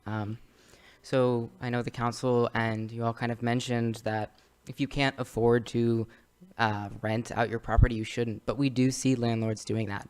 And oftentimes, especially because students who come here who don't have renting experience, who have never dealt with a landlord before, we see landlords being predatory. I myself accidentally waived my right to an inspection when I first moved in. And when I moved in, I found my apartment just was filled with all kinds of dust. There were things from the previous tenant. The room itself hadn't even been cleaned out completely. And so I wanted to just kind of ask, excuse me. And on top of that, I was a little concerned with the fees too, just because, as mentioned, there's nothing to stop landlords from charging students that, and if not in the rent, perhaps in application fees, because it's a one-time thing and you can kind of write it off to say, oh, it's a part of your safety. And so that is one concern that I do have. And I just wanted to clarify or get some clarification and ask what is going to be, I guess, what kind of protocols are going to be put in place to prevent predatory landlords from taking this type of action. Thank you for listening. Thank you.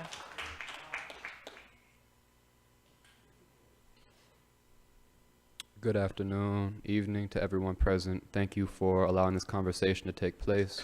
My name is Leonard Perry. I just want to make absolutely certain, I know I'm in a position right now where I can't really ask a clarifying question, but for the next meeting, if I could have it clarified, will Cal Poly Humboldt be subject to these inspections? Thank you. Thank you, Leonard. Hello, good evening. Can you guys hear me? My name is Michaela Shing Navarro, and I am just curious, and once again, I know I can't get a clarifying question. I am curious about if any education can be provided to young renters, new renters, students that have no history of this. I myself am looking for a place to live next semester, and obviously they want to know about credit history, rental history. I was homeless myself before I came to school. I was living in a friend's house in Arizona, so I just want to know if the city could provide any education to us. We are young, we are college students. We didn't think we'd have to be dealing with this so soon. That is all. Thank you. Thank you. Good evening. My name is Natalia Flores. Thank you so much for allowing us this space to voice our concerns. I am a student who also lives on campus, and like somebody had just mentioned as well, students are not living in the best conditions on campus. You know, I feel like the university, or at least the community, should also be held accountable, because we are the future. We are supposed to be, we go to this university in plans of adding to the community, to be a part of it, but somehow we feel left out because the community does not want us here. We are here to get an education to better ourselves. So I am asking, as a concerned student, not only for myself, but for my peers as well, and other students, that for the city to count us as part of your community. It is very important and crucial. We are here. We need to be heard. Thank you. Thank you.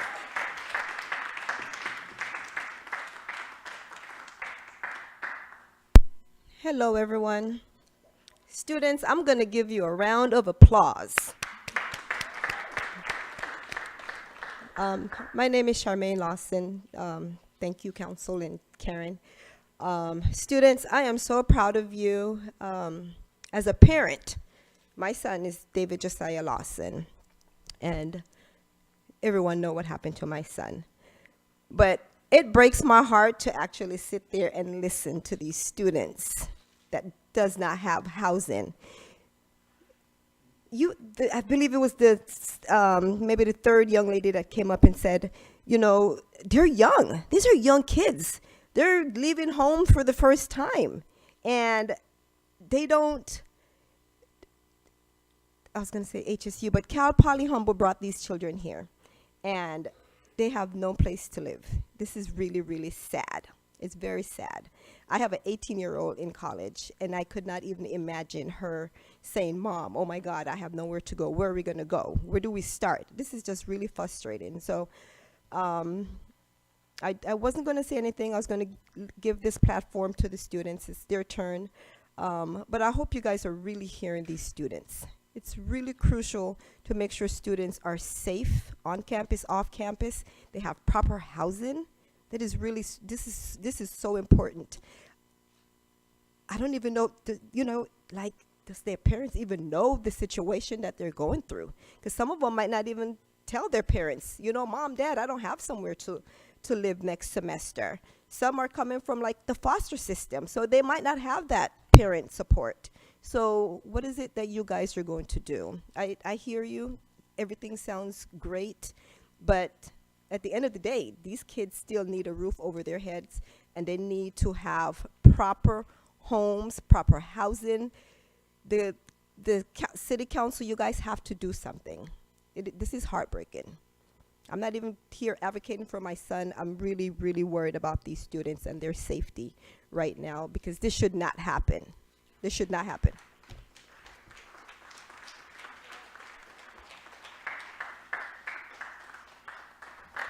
Thank you, Charmaine.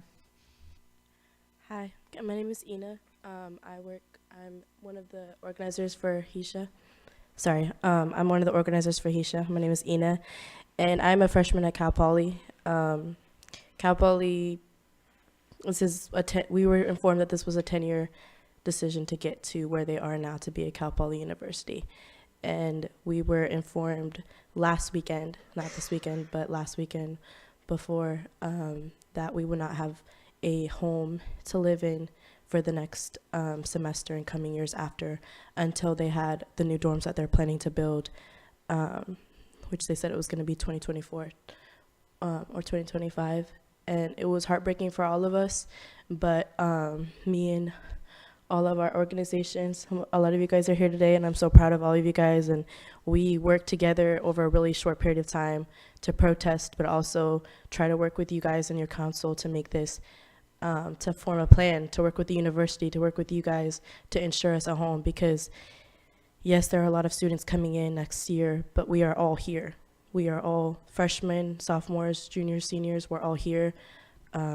We don't have a home for next semester, and it's crazy, but a lot of us are emotional, but we're trying so hard to make sure that we have a home. Some of us, yes, like Josiah Lawson's mom said, some of us don't have parents or willing parents that are willing to help us find a home or co-sign or anything that has to do with getting us a home for next semester ourselves. So that's why a lot of us are fighting really hard to make sure that we have a home. I have friends that were foster youth that aren't insured a home. We have friends that have been homeless beforehand and were finally given a home because they made it into college. And then we're hit with this whole thing about, no, you do not have a home. And administration is not showing any care about any of us students here, and they're only caring about the money that they're getting from students that are coming in. And so we're just asking that you guys work with us, because we are willing to take our time off of getting our degree that we came here for to work on this, because at the end of the day, this is our living situation. None of us want to be homeless, and this is pretty much what we're being handed to. So about this thing that you guys are working on, we are a lot of us were worried about the housing situations already in Arcata. We know a lot of us who are in minorities, demographics that aren't chosen or considered equally to other demographics. We also are worried about that because some of us, we've never had to rent or anything like this before, and being hit with the fact that we came here already and housing on campus was one of the safest places we could live in. And that is saying something, because it is not always the safest place to live in on campus.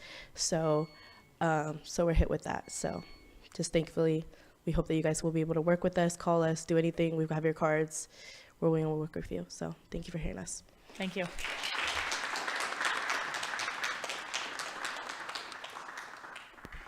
Hello. Good. All right. My name's Lance, and I am part of HESHA. And I really want to speak on and support my team and many other students that we do need inspections. As much as the inspections won't go to Cal Poly Humboldt, we need you guys to work with us and with the school. They're going to have over 2,000 students constantly being pushed into your communities, being homeless, not having renters like approval. And this community and Eureka and McKinleyville, this whole county will struggle because Cal Poly keeps pushing this.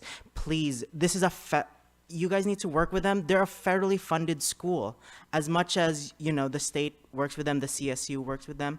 You guys are Arcata. Please inspect us. Know the mold that we're living in. Know that Aries has to live knowing that she might have cancer. Thank you.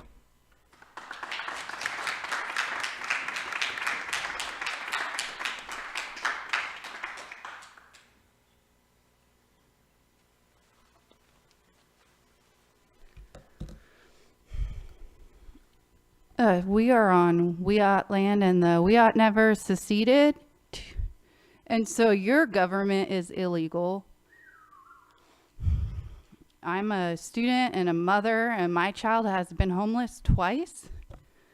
Might be time to give tiny houses a try. I just think that, like, sitting here and watching the students leave, you know, you let 4 people speak, and then watching them leave made me sad. And I do believe that actions speak louder than words. And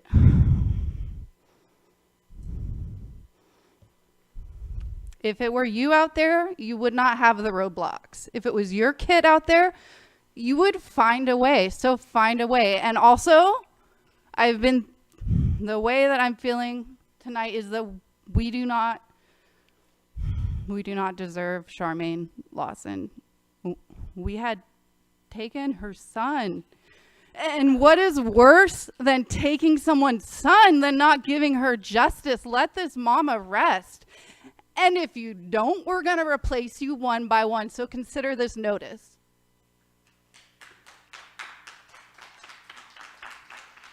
I know it's been a long night. I'll keep it quick. So today's the 15th, and we know what this day means for Charmaine. I'm really grateful she's here to support the students and the community tonight. When this place brings so much pain for her, I just want to take a moment to acknowledge Josiah for like 5 seconds. If you haven't today, just do that.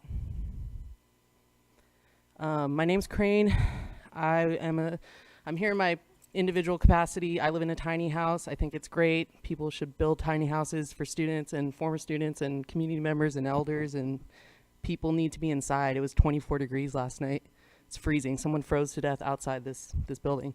And that's none of your fault, right? But it happened.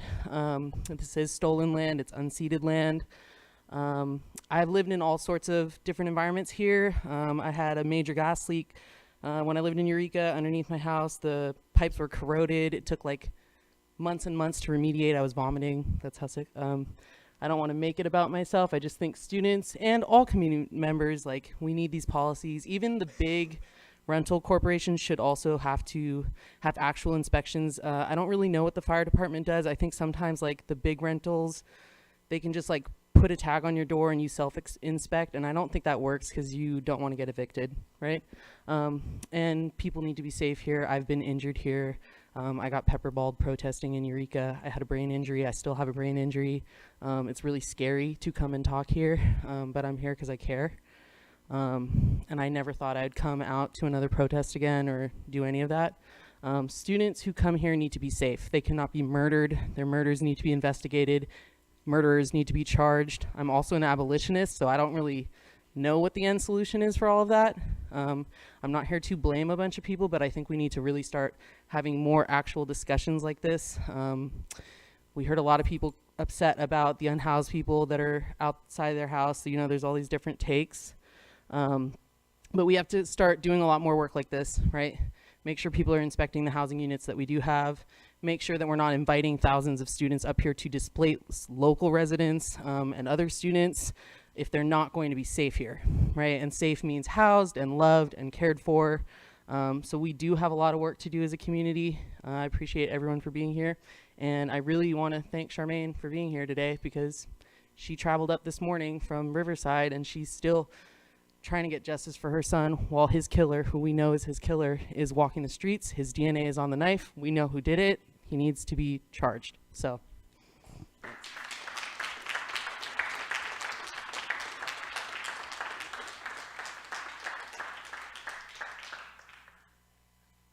Hello, I come to you guys as a freshman of Cal Poly Humboldt. My dad is a veteran, and the only way that I can go to school, because both him and my stepmother are disabled and have been disabled for almost 2 decades, is because of federal grants that he was somehow been admitted to the VA, which is almost impossible. You can go to almost any homeless person on the street and they are a veteran, and so he is able to live a comfortable life. But my stepmom has been having sleepless nights because I have to find a place to live.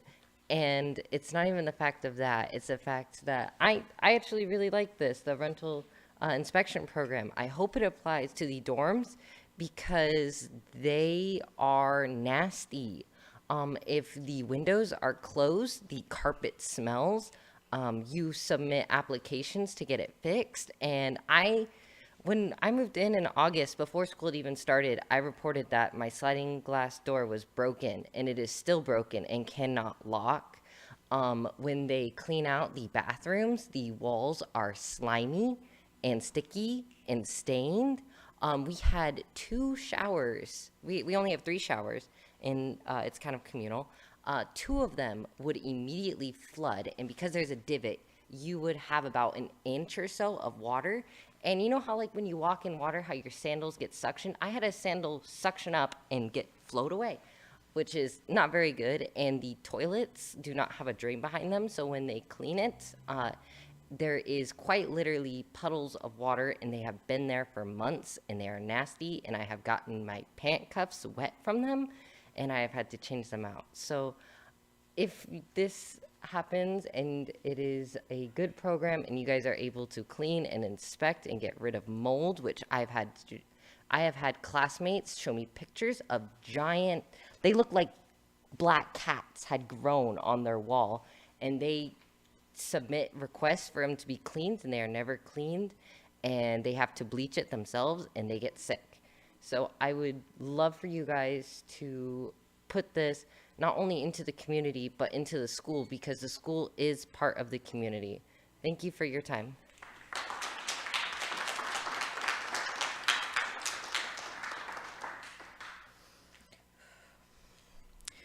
My name is Ruby Kyan Gustafson. I'm going to speak briefly because, I'll be frank, my heart feels like it's going to explode. I was born here in Arcata. I have lived here my entire life. My parents both went to Cal Poly, well, Humboldt State at the time. When they went to school there, they struggled finding housing. They struggled finding parking, which is a different issue, but still relevant to the big picture of the situation. I understand bureaucracy. I understand financial restraints. I understand these things. They are not excuses.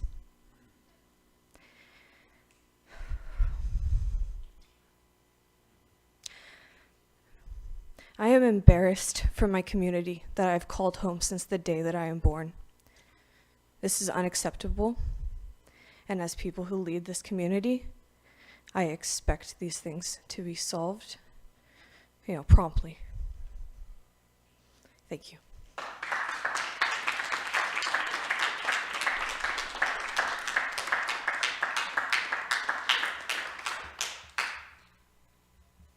Okay. Do we have any more in-person public comment on the rental inspection ordinance? Yes, please make your way to the podium.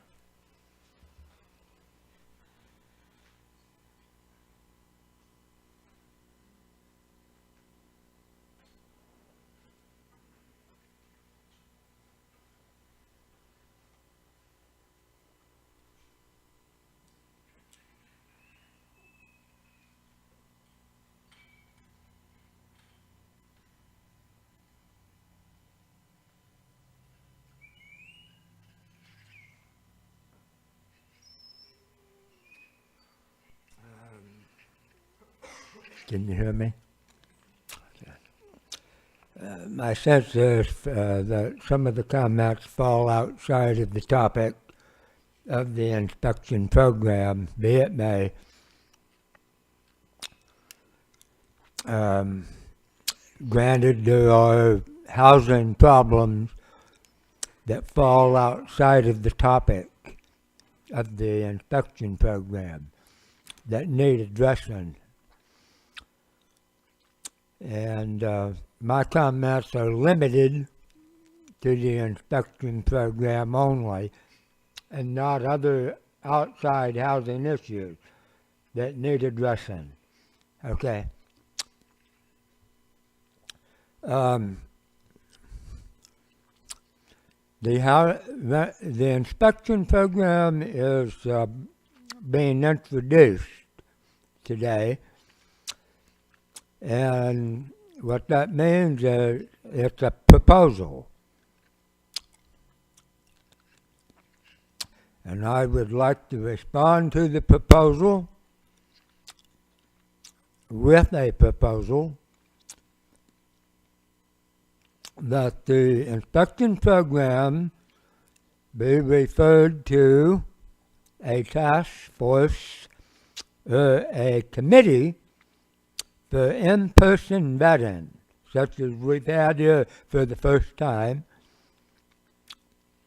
for a period of approximately 1 year, to be refined in view of all the future topics that are listed here by the staff. The housing staff has listed here future topics that probably need addressing. So many, in fact, that it's, again, best referred to a committee. The in-person meetings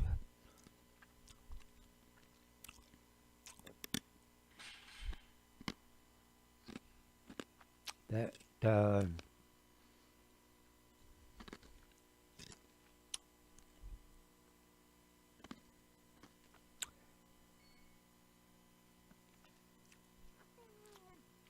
there are many refinements to the program have been made in the current proposal. which suggests that more are needed. So many more that it's best suited for a committee to work on, a housing committee or Okay, sir, that is sometimes. your 3 minutes. Thank you. Okay, thank you. Okay, do we have any more in-person public comment on the rental inspection ordinance? Okay, now is your time. We're not going back and forth, so we're going to go to Zoom. All right, do we have any Zoom comments? Oh, we got somebody coming up. Yes, come up, please. If you want to comment, please line up right there, and we'll get you. This is going to be the last time. We're not going to go back and forth. Thank you. Hi, my name is Marlon Jones II. I recently moved to this community about a year ago. I work at Cal Poly as a custodian, so I know many of the students. Some of them are student helpers. And I'd just like to touch on everything that people said today. It's very true. I do like this rental inspection program, but I don't think that's going to stop or solve the problem of homelessness that is so apparent in Eureka and Arcata in general. I think after hopefully you guys do pass this, but after, I would also look toward more programs. These are people's kids. They come here, they don't know anything about homeowners insurance, like nothing, homeowners association. I'm 25, so I know that they're getting gypped. They're getting bamboozled, and this is just gonna funnel into a bigger problem that is the homelessness in the community. If you're for Arcata, we all are, we all love it here. We all love the WeOut land that we're on. I think we should take care of it. I think it's a people problem. Be personal enough, have love, have intent to do the right thing, hold Cal Poly accountable. They know what they're doing. It's a cash grab. I've seen it all throughout California. It's gentrification. These students cannot afford to pay the rent prices. I've seen some of the housing from student housing. I've seen housing off campus. I've seen the prices of the rent. It's outrageous. Just inspecting the rental program does not ensure that these students can work full time, should they have to, and still be able to live comfortably. They have to room with 3, 4, 5, sometimes 6 other students just to make the rent meet. That's outrageous. So after this program is passed, look at the landlords.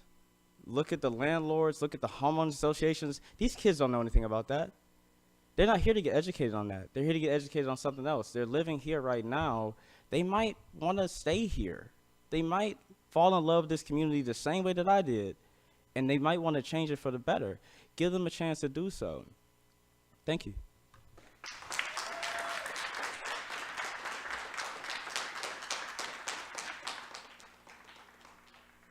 Hi, my name is Robert Parton. I was born in Arcata, but I don't live here any longer. I own one house in Arcata that's a rental. It's what I lived in for 30 years, and I love that house. The first thing you learn as a landlord is that good tenants are golden. You got somebody who pays the rent, takes care of the property, and doesn't bug the neighbors. You want to keep that person. If they have something go wrong, you take care of it right away. So I know a lot of these people have problems. The last plan that came up didn't apply to Humboldt State. I don't know if this new one does or not. But to me, it's just one more thing you have to deal with. It's frustrating to me. I mean, all these people had legitimate problems. I don't know if they've ever contacted you. It's frustrating to me because the biggest slumlord in the city of Arcata is the city of Arcata. You got homeless camps all over the damn place. You got people defecating in the streets, urinating in the streets, and dumping their trash all over. Maybe you ought to take care of that problem first before you send an army of bureaucrats to handle all the other property owners. I'm sorry.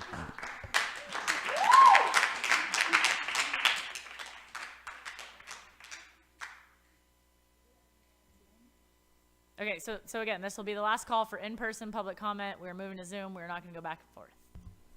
All right. Do we have anybody on Zoom? All right, call-in user 1, go ahead, call-in user.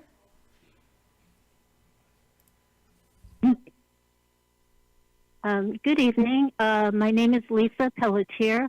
I want to acknowledge that we are on unceded Wiyot land, and that I also want to just say to the students as a community member that I was incredibly moved by their testimony, and students are living in horrendous conditions. Many of us support you. We want to be allies with you. We recognize the housing conditions in this community are just awful, especially for students, for seniors, for low-income people. And students, we really admire students. Students were behind some of the greatest changes in this city. The city got a sanctuary ordinance. The students worked on getting justice for Josiah Lawson, and we still don't have justice. We got rid of the McKinley statue. Students are what makes this city great. So that's just something I want to say, how much many of us admire you and support you. And some of us also in the community are dealing with some of the same issues and pressures, high rents. So high rents,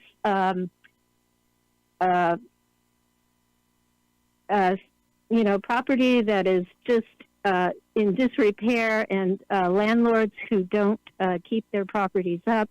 So I strongly support the rentals inspection program, among other protections for tenants. And I urge the City Council to pass this. You may need to tweak it a little, maybe lower the fees for low-income people. Another thing you can do is hold Cal Poly, put pressure on Cal Poly not to bring more students up here than they have housing for. And we welcome the students. We love them. They've done so much for our community. But the university needs to be more responsible about how it treats its students, and it's really a negligent landlord. So we hope the rental inspection program applies to the university too, and to the council. I say kudos for putting this on the agenda. We really appreciate it, and we appreciate those members of the community like Raylina who are trying to create a tenants union, and the students who are protesting and making our community a better place. Thank you so much.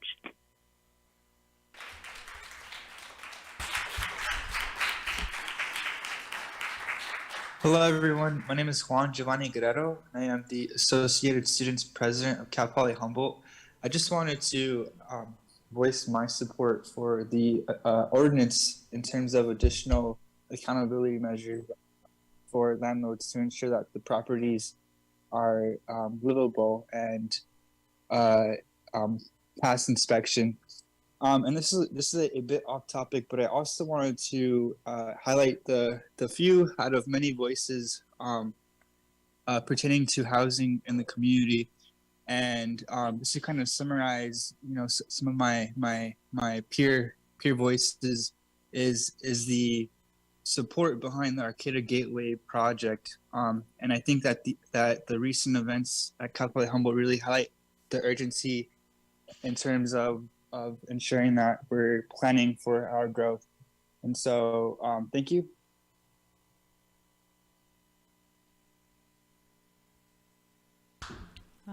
Next speaker is Claudia. Go ahead, Claudia.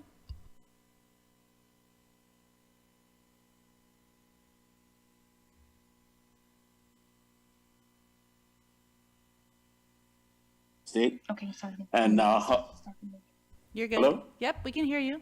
Oh, good. Yeah, my daughter attends the university, and she's one of those low-income schools. Come from the background we're a working class background.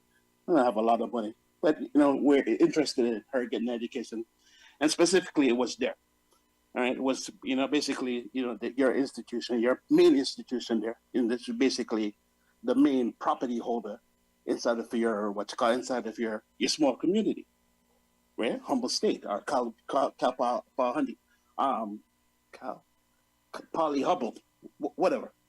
The point is that she's going there and she's basically being forced out. And it's something that I know that community depends on the students. Your economic situation, you depend on those students.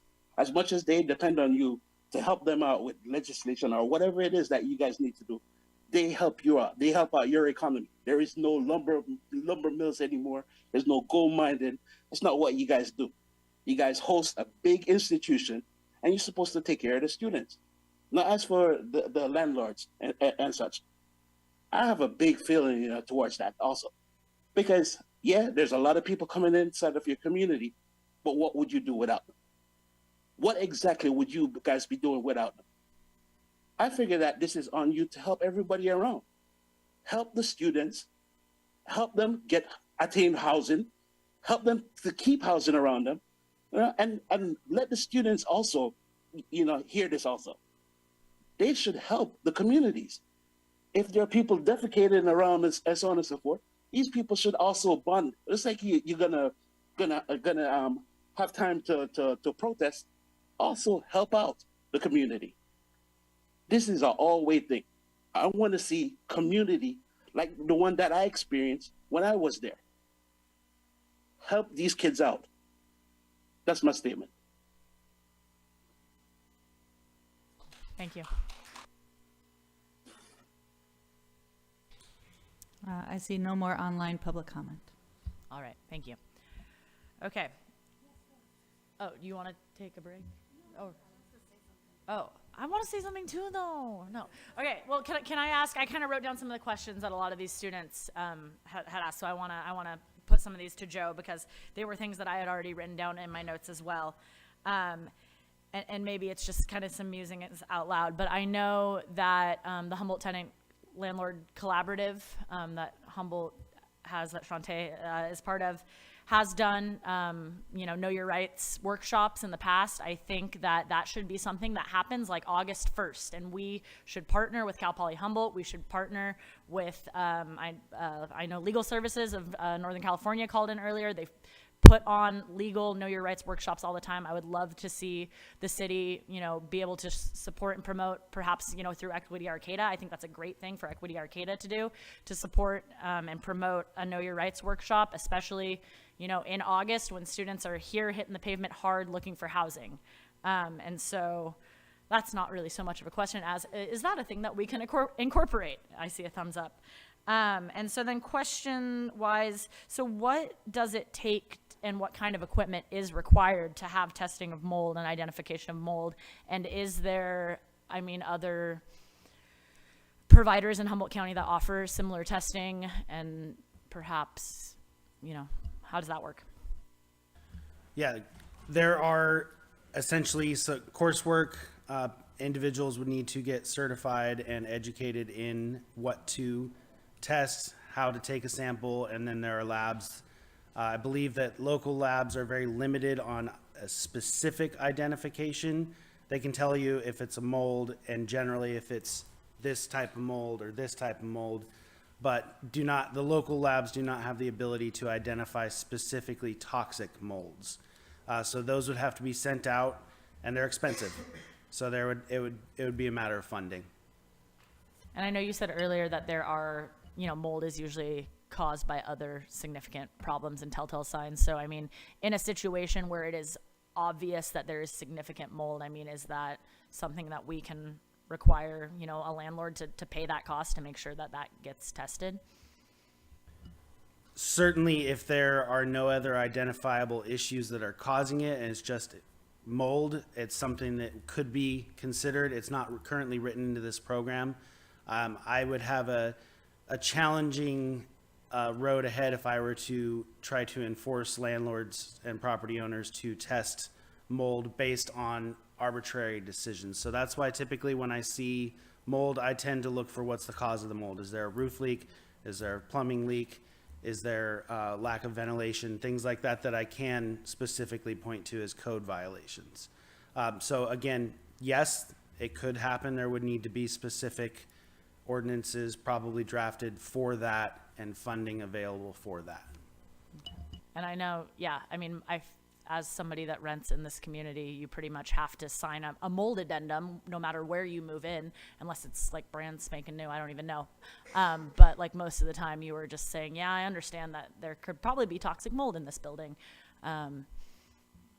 So that's a piece of that. And then the other, so do we have, I mean, what protocol is in place, or, I mean, and I know that there's a lot of tenant protections that come down from the state in this case, but to prevent predatory, you know, landlord reaction to an ordinance like this, and does that look like, you know, just kind of continuing this laying down of housing supports, you know, to add on more tenant protection, or do protections already exist to, you know, if that is seen as retaliation or increase of fees or anything like that? I mean, I think the hope of this program is that because it is coming from the city, it's not going to be viewed as coming from the tenant. And so what we have seen in retaliatory practices potentially in the past, you would not see as part of this program. Councilmember Stillman asked a question earlier in the evening about, you know, could somebody just call in and ask if it was on the rental program? And I think part of your question that we maybe didn't answer was, yes, if somebody had a neighbor who they felt like was living in substandard housing, could just call in and say, you know, this address, 1600 H Street or whatever, is it in your residential inspection program? And we could look it up. Right now, we've got a pretty good listing of all of the rental units in Arcata, but we don't have all of them. So it is going to take time to get those units into the system. But instead of a tenant having to call in and make a specific complaint that the landowner ultimately learns about, we then just make a call and say, we understand you own this rental. We're going to schedule you for inspection. And they don't have to know, and nor would they know kind of where that call came from. We may not know because we wouldn't need to ask anymore. We just need the address and we need to know it's a rental. So I think that's sort of the big component of taking that retaliatory. We've worked very hard to lower the cost of this program to a point that it is going to be a challenge to offer it at this price. But I think we try it and we see. Our experience in Arcata has been that rents are set at what the market will bear. Some of that is associated with their costs, some of it is not. The costs for this program are so low that I really don't think that they should be passing those on to tenants. But again, they price at what the market will bear. So looking at other future topics, I think is what is the important piece. One of the questions that was asked was, you know, kind of working with the students on other items. I do know that our staff is meeting with a group of students on Friday morning already to go through this project in more detail, this particular program. And I think having an ongoing just working group of students on things that they're working about that we can help with communication with Cal Poly is a good idea. And I think they are self-organizing to work with us around that. And so some of that could be addressed in future topics for the council's consideration. Stacy asked first. Stacy raised her hand first as the teacher. I will now defer to this side. No. Thanks. I was just also following up with some questions that came from the students, and just if staff could clarify. I know there was concerns, I think, raised by one of them, the gentleman from the working group, regarding that this program would somehow diminish the power of the of rights that are given to renters by the state, and I believe that not to be true. This is in order to supplement that and fortify it. But I would just like some clarification on that. And also, you know, students were asking directly if this would apply to Cal Poly Humboldt, and the answer to that is the same as the previous one. Again, as a city, we do not have power on state facilities. So I was hoping that you could explain a little bit more of that for those that asked those questions. Yeah, you are correct. We do not have the authority to impose inspections or code enforcement on state-owned, state-operated. There are, apparently, I've been told there are avenues for them, and we are reaching out, and as mentioned, we're in communication with multiple groups and trying to find more ways to make connections for the appropriate avenues for those complaints to go to is definitely on our list. But you're correct, no, we do not have the authority to inspect Humboldt facilities, Cal Poly Humboldt facilities. We are not in conflict with Assembly Bill 838 or any other state laws. Tenants do absolutely have rights, and those will be protected and enforced equally, and nothing in this program diminishes those rights. Was there one more question you had that I didn't? I just had Okay. the two. Thanks for the clarification. My question was similar to Stacy's, is that it seems like Cal Poly Humboldt is one of the most egregious violators, and yet there's no way to hold them accountable. You mentioned that there may be a workaround, or what would that look like? How can we? Well, my goal is to find avenues of communication to help facilitate any programs that are available, whatever avenues might be available to students. Whereas if you are a renter in a house that falls under this program, you would be able to work with me. So there's got to be a counterpart, a Cal Poly Humboldt counterpart. And my goal is to find those people and make those connections. I don't know of any kind of workaround or any way that we could overstep that authority. To my knowledge, that's not something that can be crossed. Did that answer the question? Yes, it did. Thank you. So, you know, I do have, well, it was he's still here, but one of the things I was concerned about is the fire department is not going to be able to actually do the kind of inspection that this program can. They do not inspect outlets. They do not inspect plumbing. They don't look for mold. All they do is want to make sure that the fire extinguisher works, and so does the smoke alarm. And I think we should eliminate the fire department from doing these kind of inspections and have the rental inspection program do it. So some of us wouldn't have to pay double fees. And I think it's much more valuable. Much more valuable to have all the outlets in your kitchen checked and go into the bathroom and make sure you don't have leaks or so forth and so on. Look for mold if you have it. But you're right, if you have mold, you've got a leaky gutter, you have windows that are leaking, you have something wrong with your plumbing, your roof is leaking, and that's where it's going to come from. And I think that the fire department doesn't look for anything in that area.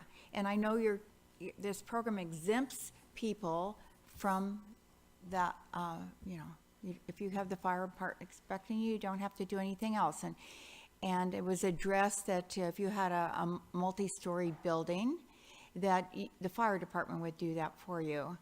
I just really think that the fire department, we should eliminate them from this program. And that if we're going to do this, we do it ourselves. And then we can check the fire extinguishers and the smoke alarms, because you're going to want to make sure you have them, and carbon monoxide. So those are all really important things. So that's one of my feeling about, just listening to everyone. I think, okay, we have rental companies in Arcata that if I went to look at this apartment, I'd be charged, I'd have to do an evaluation, give them money because they're going to check my background, etc. But then I go over I said, well, I can't get that one, so I'm going to see if I can get that one. I get to pay the fee again. And then I get to pay it again. And I think that is really unreasonable and not okay. And I would like to see us work with our rental companies and figure out how we can change this around. I definitely agree with educational days for new renters. I think it's a very valuable situation. I also think if business licenses, if you have over so many units, you pay a business license fee. And if there's some way you can combine your business license with your inspection program, because that's one way you'll know if someone has units. And if that's a possibility, I think it would make sense. And also feel as though if you have landlords who can't afford to make the repairs, that is because they haven't made repairs for years and years. And otherwise, they would not have a house that has so many faulty repairs. I mean, you brought that up, and I'm thinking, Kimberly, if they have all these issues, they haven't fixed anything for years. They've just collected their rent. And so to give them a special dispensation, I would think, no, they should have been maintaining and taking care of their property all along.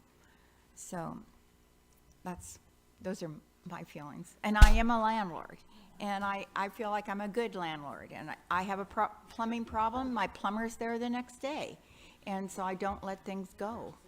So I'm just mentioning that I feel like that we do have a lot of landlords that do not take the responsibility seriously. Yeah, I just want to kind of piggyback off that, Alex, because I think that this is a really small start to what could be a really robust program. As somebody that was probably living in a unit that would not have passed this inspection, I just got a little door tag from the fire department that said, check your smoke detector. And they never came back, and they never did anything about it as I waited for my landlord to repair things. And now that house is sitting vacant and abandoned and boarded up on G Street and had to be completely gutted because it was substandard. And so, like, the fire department inspections definitely don't have the teeth that this kind of program does. And so I would really hope that, you know, as we move forward and see how this is working, that the fire department will want to partner with us to expand what they do, or at least, you know, become part of our inspection program. And though I have not been very optimistic about their desire to partner on some things, especially like housing, I would hope that Cal Poly would want to partner and say, oh, you guys have this great inspection program. Let's work with the city to make sure our units, our apartments, our dorm buildings are getting inspected to the same standard that the rest of the city is as well. And so I think that's important. I just also generally think that this program will, you know, empower tenants to be able to have a more even playing field, especially, you know, in finding housing, because I know the hoops that you have to jump through to even get housing. I recognize my own privilege in finding housing in this community because I know my landlord, and that's the only way I was able to find housing. And so all of this and everything that was said by the students tonight, everybody said that was said in public comment, I mean, it just really underscores the importance of, you know, expanding tenant protections, working towards rent stabilization, passing, you know, this upzoning to be able to support building more housing in our community, because it's going to be, I mean, it's not going to become a dire issue. It is already a dire issue. And just, you know, my heart goes out to all the students out there. And, you know I'm a teacher. I teach high school.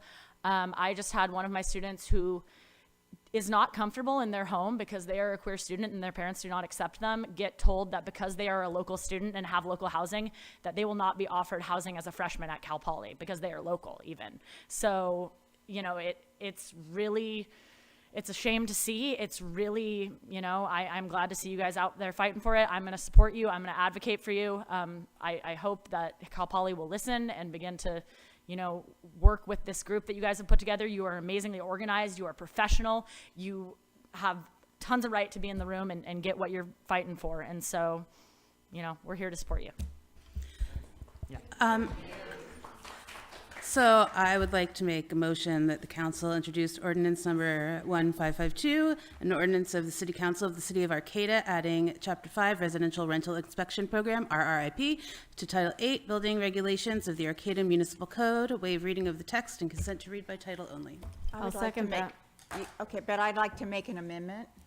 I really would like us to think about the fire department and our code. And I would like us to see that the fire department inspects me every year. I would prefer to go with the city inspection, get my star, and not have the fire department have to come back because I take care of everything I take care of. And I would prefer that instead of having to pay them for an inspection, which they won't even go into the buildings this last year because of COVID, even though there's no one there. And so I I'm disappointed that I have to pay for my buildings to have that. I would prefer to do it this other way. So I'm not, from that point of view, I'm not really excited about having to have the fire department have so much control, and they don't look at what needs to be done. So you made this motion. I'll probably vote no on it because I don't want the fire department to not have to do all the things. I don't know. Anyway.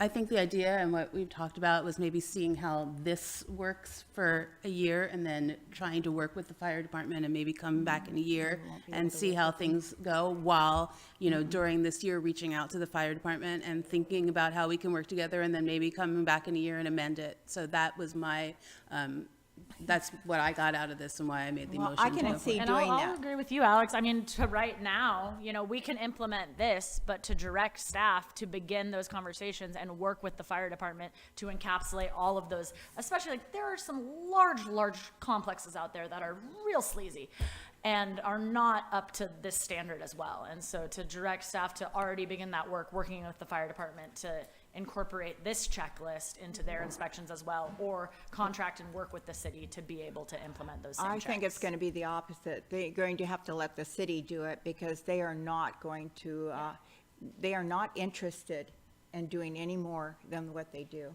And they have an inspector that they have call all the tenants, not the tenants, the landlords, to have the inspections happen.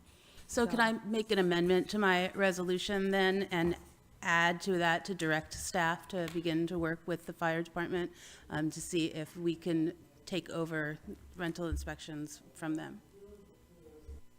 I second. Okay, so we have a motion by Vice Mayor Matthews with the caveat that we will direct staff to begin working towards working with the fire department to incorporate them into our inspections. We had a second by Councilmember White. All in favor? I did. Okay, and a second on the second. All in favor? Aye. Aye. Aye. Okay, motion carries unanimously. Yeah, we are gonna, okay, so with the end of that item, we do still have a couple items and some other public comment, but we are gonna take a quick break and be back in 6 minutes at 8:30.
All right, folks, we are going to get started again. Sorry for the brief delay. I need the right script. Bye. We'll miss you. No. It's nice when you have a full house. Okay, sorry. Had to turn a page here. That takes us now to item 11, new business. Item A under new business is 1, to consider a salary adjustment for council members as provided under state law, and 2, if a salary adjustment is made, identify the amount of the salary increase in ordinance number 1564 and introduce ordinance number 1564, amending the Arcata Municipal Code, Title 2, Administration, Chapter 1, Council, Section 2010, Salaries of the City Council Members. Do we have a staff report from Assistant Manager Danette DeMello? Good evening, Mayor and Council. Yes, just to give you some brief overview on the main detail on the item tonight. The salaries for City of Arcata Council members are governed by California statute and are fairly restrictive of the frequency and amount in which... Okay. Okay. Go ahead, Danette. Sorry, there's some background noise. No worries. All right, I'll just kind of start that background again. The salaries for City of Arcata council members are governed by California statute and are fairly restrictive of the frequency and amount in which salary adjustments can be made. One of those requirements is that any adjustment in council salary can only be considered following an election when at least one new council member begins a new term. So essentially, it can only be considered for adjustment usually every 2 years. When eligible to consider a salary increase, the regulations also limit the amount of any increase to a minimum of up to 5% for each full year since the last or prior adjustment. The ability for the current salary adjustment consideration is a result of the 2022 election and can be up to 5% for each full calendar year since the last increase. Based on the last increase, the council may consider up to a 10% increase for 2 full calendar years, which are for 2021 and 2022. That's what that would be representing.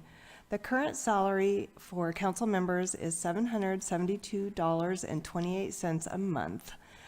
For council's reference, a table is included in your staff report that reflects newly monthly amounts for ranges between 2 and 10%, or what equates to a $15.45 a month increase up to $77.23 a month, which is allowed for the 2 years since the last increase.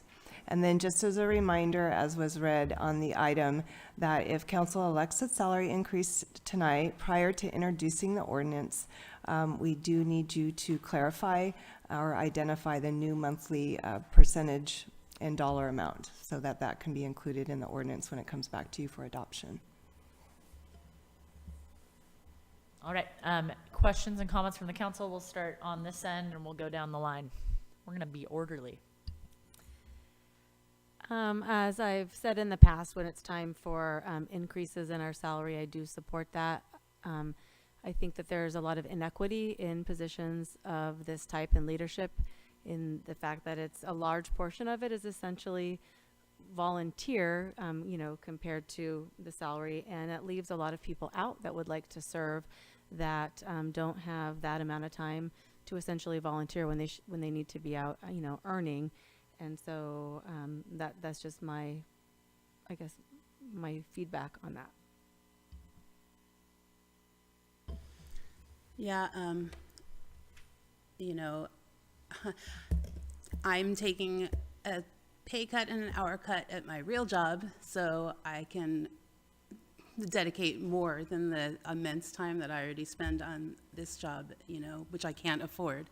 So it would be nice to have people, we saw a huge amount of people that came up here and spoke that care tremendously about Arcata, that would like to, make change, and it would be wonderful, if they could run and only have to have a part-time job to be able to do that. I would completely support anybody's desire to run for this position, so you know how much, work we actually do. So, thank you. Any other questions or comments on this end? Or a motion. I want to do history. Ooh, history. Yeah, I I'm- know I you'd am a like stu- that. I am a student of history. So I just Keep it wanted, brief I 'cause just it's wanted to late, give but- us a brief understanding about this. In 1972, the council made $150 a month. And so after the last 49 years, it's been 49 years when you look at 2021, and the increase has actually been over that time, $600, or if you divided it, probably $12.70 each year. So I think it's worth it considering inflation, et cetera. But I just wanted to give you just a little history about how long it takes for the council's salaries to increase slowly but slowly. And so I would support this. I would move to wherever it is to support the salary adjustment for council members as provided under state law. And the salary adjustment is made and identified in the amount of the salary increase for ordinance number 1564. Is there something else I can help with? Sorry. I don't know. Is there? It's all good. Is there something else? Serious, out of control today. You closed him down. Okay, anyway, I made a motion, so. I wanted to just, I'll second it. Well, we need to specify the percentage amount, and then, yes, you can say something. We all have turns. Go ahead, please.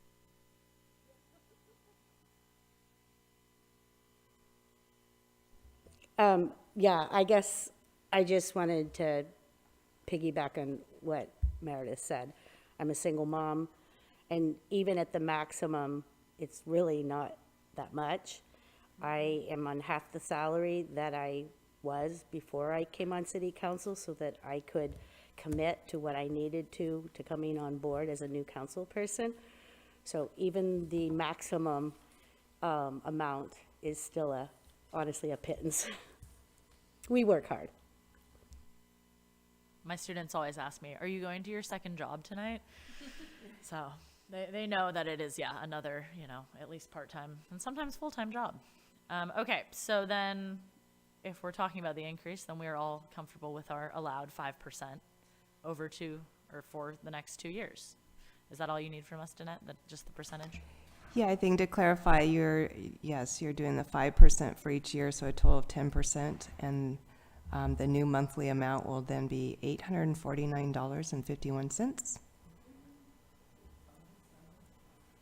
So moved. Yeah, definitely. I just had to give history because I just think it's interesting. Okay, so we have a motion and a second with the indication of the 5% and the $849.51. Is that all you need, Bridget? Oh yeah, we need to take public comment. Is there anybody in person that would like to comment on this item? Maybe on Zoom. Anybody on Zoom? I see no public comment on this item. Okay. There's no public comment, so we have a motion and a second. All in favor? Aye. Aye. Okay. Okay, at this point, this takes us to oral and written communications. Item number 12 on our agenda this evening. The city appreciates public input, and this time is provided for people to address the council on items that are not on the agenda. Please know that pursuant to the Brown Act, the council cannot discuss or take action on items not listed on the posted agenda. At the end of all oral and written communications, the council may respond to statements. Supported requests that require council action will be set by the council for a future agenda or referred to staff. Speakers addressing the council this evening will be limited to 3 minutes. If you are in person and wanting to give public comment, please line up at the podium. If you're on Zoom, please raise your hand on the webinar or press *9 if you are on the phone line and would like to make comment. Speakers will be limited to 3 minutes when your time for public comment. But oh gosh, when it's time, you will be asked to unmute. All right, take it away. Yeah, good evening, everybody. The problems of the students make my problems seem very small. I'll mention that you have a proposed meeting on sea level rise.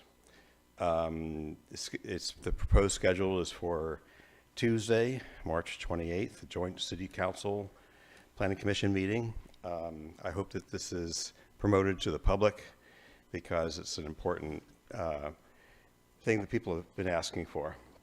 So, and thank you for handling this.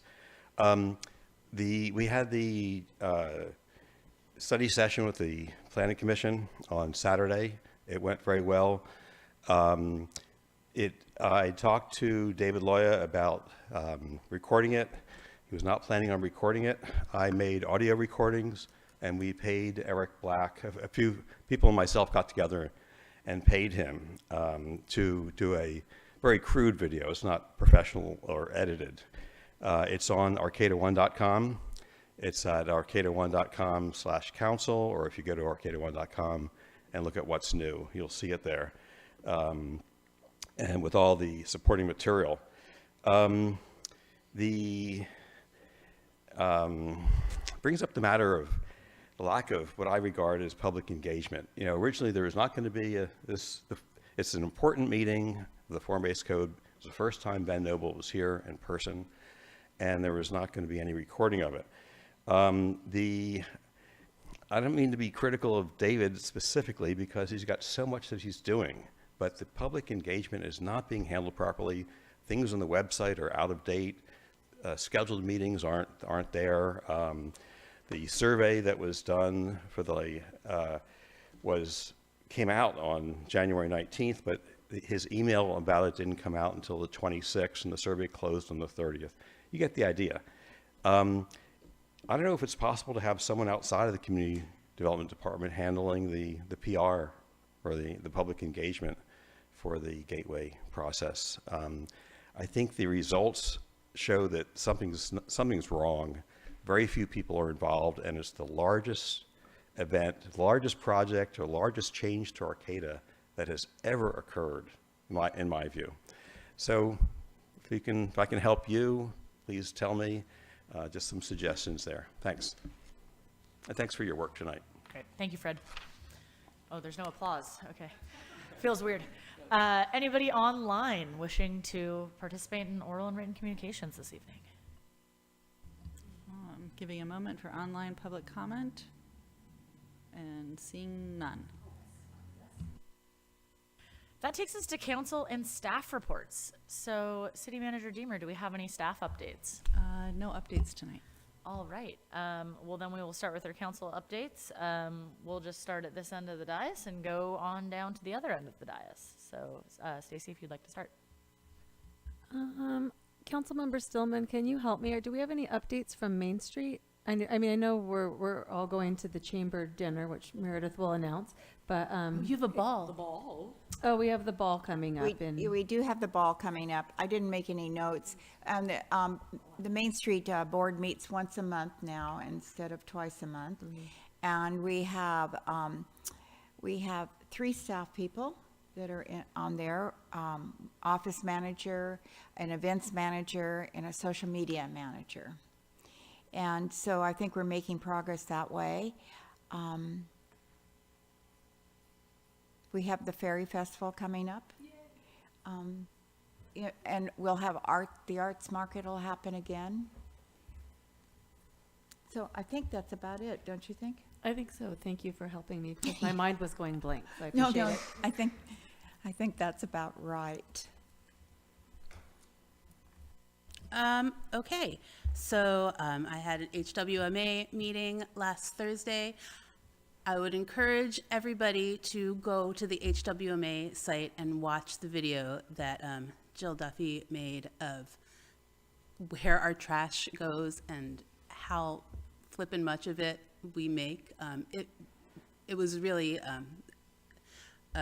a moment for me to like recognize how much garbage we're actually, tons and tons and tons, we're actually shipping out. So I know that there's been a lot of pushback on the ordinance that we just passed about single-use takeout containers and whatnot, but I mean, any little bit to cut down on the waste stream, it just baffled me how much trash we truck out. What else? Chamber Awards dinner is on Friday. It's going to be a really wonderful Saturday. Sorry, my birthday's on Friday. Saturday, it's a really wonderful opportunity to celebrate our wonderful and resilient local businesses. I don't think tickets are being sold anymore, but it is. It's going to be wonderful, and It's February 15th. Just wanted to remind people, we still have half a month left of Black History Month. If you can go to Black Humboldt, there's a ton of events that they have, I think almost every day until the end of February. So please take a look. Thank you. Well, also the chamber dinner, I noticed that they said you start to come at 4 o'clock. It seems so early, but anyhow. It's at 5. 5. No, I saw it on 4. But Maybe they want you to come early to help set It's up. too early. Yeah, they want you there early. The only update that I have, yesterday I got the opportunity to participate in a meeting that was put on by Congressman Huffman's office, and he was here in town in Eureka, and so I got my first chance to meet the congressman briefly. But the meeting was, again, kind of just bringing together all the different partners for the offshore wind, and both of the developers and the port developer, Crowley, along with RWE Renewables and Copenhagen Infrastructure Partners.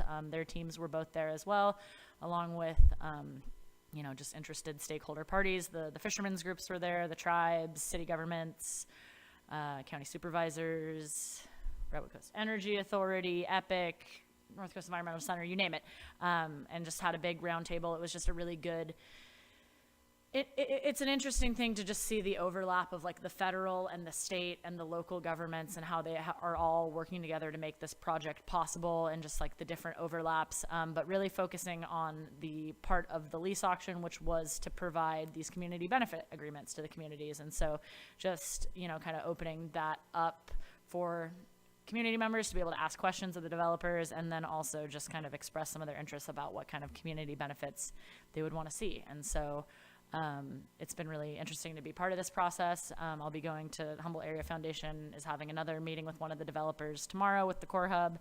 And so, yeah, it's just been really cool to be part of this offshore wind community benefits agreement creation process, and just such a learning experience. And so if you have any questions about all things wind, I'm happy to answer them or find somebody that can. So that's all I got. Thanks. So in light of the discussion that we heard tonight, I think it's so important that we continue the conversation. I had an opportunity to attend the Homeless Service Working Group, and we got some updates on the 2 home key projects. The Grove is sailing along and doing wonderful. Danco has a delay, but it'll be coming to fruition in June. We got an update on the safe parking program. So far, they've served 89 people total. There were 29 today. Their exit rate is pretty phenomenal with 23%, meaning that most people are finding housing as opposed to just going back out into the streets. They're going to be funded now, I guess, through May 1st, which is some really good news. And they're looking at a grant in May to extend it through the year. What else? There's going to be some community meeting in Valley West. We talked about the encampments, which is growing higher in rates in the past, and so we're going to be having more and deeper conversations and trying to get creative so that we can address this. What else? I just wanted to do a nice report. We did a community cleanup out in Valley West. We collected 650 pounds of trash that is not going to be blowing around in the streets or going into our waterways. We also did an unveiling of our most recent community mural, which was funded by ARPA, the American Rescue Plan Act. Thank you for the City of Arcata. And it was painted by the new residents at the Grove. So it was pretty exciting. We had a great turnout, and we're looking forward to doing more partnering with the Grove. That's all I have. So I have a question for our mayor. How was the LAFCO meeting? I haven't gone to one. Actually, tomorrow I'm going to the mayor's select committee thing, and so they will decide which mayors they want to put on committees. So I'm going to that tomorrow. They don't always have to put mayors onto committees either. Sometimes it's another council I don't know. They just call it the person. mayor's select committee, so I'm assuming it's mayors. I don't know. I've never been. So No, we're gonna find out. you will be there with all the mayors, but they may not be appointing someone that is a mayor to a committee. I just wondered, so I'm glad to know you're going to, yeah. So, the Grove, I just wanted to mention that the swimming pool, they would really like to fill that in, and it's approximately $32,000 to do so. Arcata House Partnership has applied to the Humboldt Area Foundation for some funding to see if they can get the money to make that happen or not. If they're able to do that in where the swimming pool is, then that means that they'll be able to do a critical or night shelter. And we're moving into spring, but we have next year. And what's beneficial about that space is that they have two bathrooms. They have showers in the bathrooms and toilets, etc. So it actually makes it ideal. The way they were able to handle it before when they did it, they still had some rooms that hadn't been put together yet, so they were able to use those and some of the space in the pool area. But I think this will be a real benefit, and since they have on-site managers there, they will be able to really help with people, and they were able to make a difference with so many people, house them, got them home. Many different things happen by having them there for 3 days. It's much more beneficial than just going to the church overnight and then everyone disperses. So I think it's very valuable that we've had that happen, and I'm looking forward to it happening again in the future. We had a speaker tonight about I Street property that has all the trash, and when I look at that, I would get a front end loader and just scoop it all and put it into a dump truck, because we have the however you want to say it. I don't know if we would want to see if we could get the C's or John Shelter's group, or how we would go about cleaning up that property. But I just wanted to bring that up because I've looked at it. And Kimberly, you said you walked it. Well, I was going to say too, we actually, I saw it on our break. We received an email that David responded to some of the concerns in an email that we received with some pictures, and I think it was the same speaker that was here tonight. But Yes. we're finalizing details and a contract to have the teen challenge clean that up, and they'll be hopefully starting work by early March to clean that up. So. Well, there's a lot of needles out there, so you have to really be careful about that. And one of the things I want to mention is that we have a different program for Hatcher, or however you want to, that's sort of a nickname I think for it, than Eureka. So Eureka has this program that in order to get needles, you have to come back with your container with needles in it, and then they'll give you new needles and a new container. But in Arcata, we don't have that. Somehow we missed out on that ordinance, and I think it's something we should really look at, so that when Hatcher is distributing needles, as they do out on South South I Street, out by the parking lot, the first parking lot, you have to have a receptacle to go back and forth, because I have photographs that have been taken out there, and there's whole packages of needles just lying on the sidewalk or the street. And I think we didn't do our due diligence around that when they came and talked to us, and I really would like us to step up to that. Also, I know when I look at the foot of F Street up by the church, and tonight we had speakers, that has become a big homeless encampment. But the other thing is Caltrans cleared it off of their side of 14th Street, and so then it moved into the cul-de-sac, because they were on the other side, and now they aren't there for Caltrans, but they are in this area. I don't know how we handle these issues. I mean, I know people expect us to figure it out, but it's mammoth in my point of view, and I feel bad for the residents, and I know exactly where Judy Longshore lives and her daughter, and our other speaker lives across the sidewalk, across the street on 14th Street. And I don't know. Maybe someone here has some suggestions. I had someone come up to me and say, everybody has those issues in all nations, and maybe we should look and see how Japan handles it, how different countries figure out how to handle the homelessness. So Fundamentally, it's a great idea. Could I just add Okay. something about the Grove?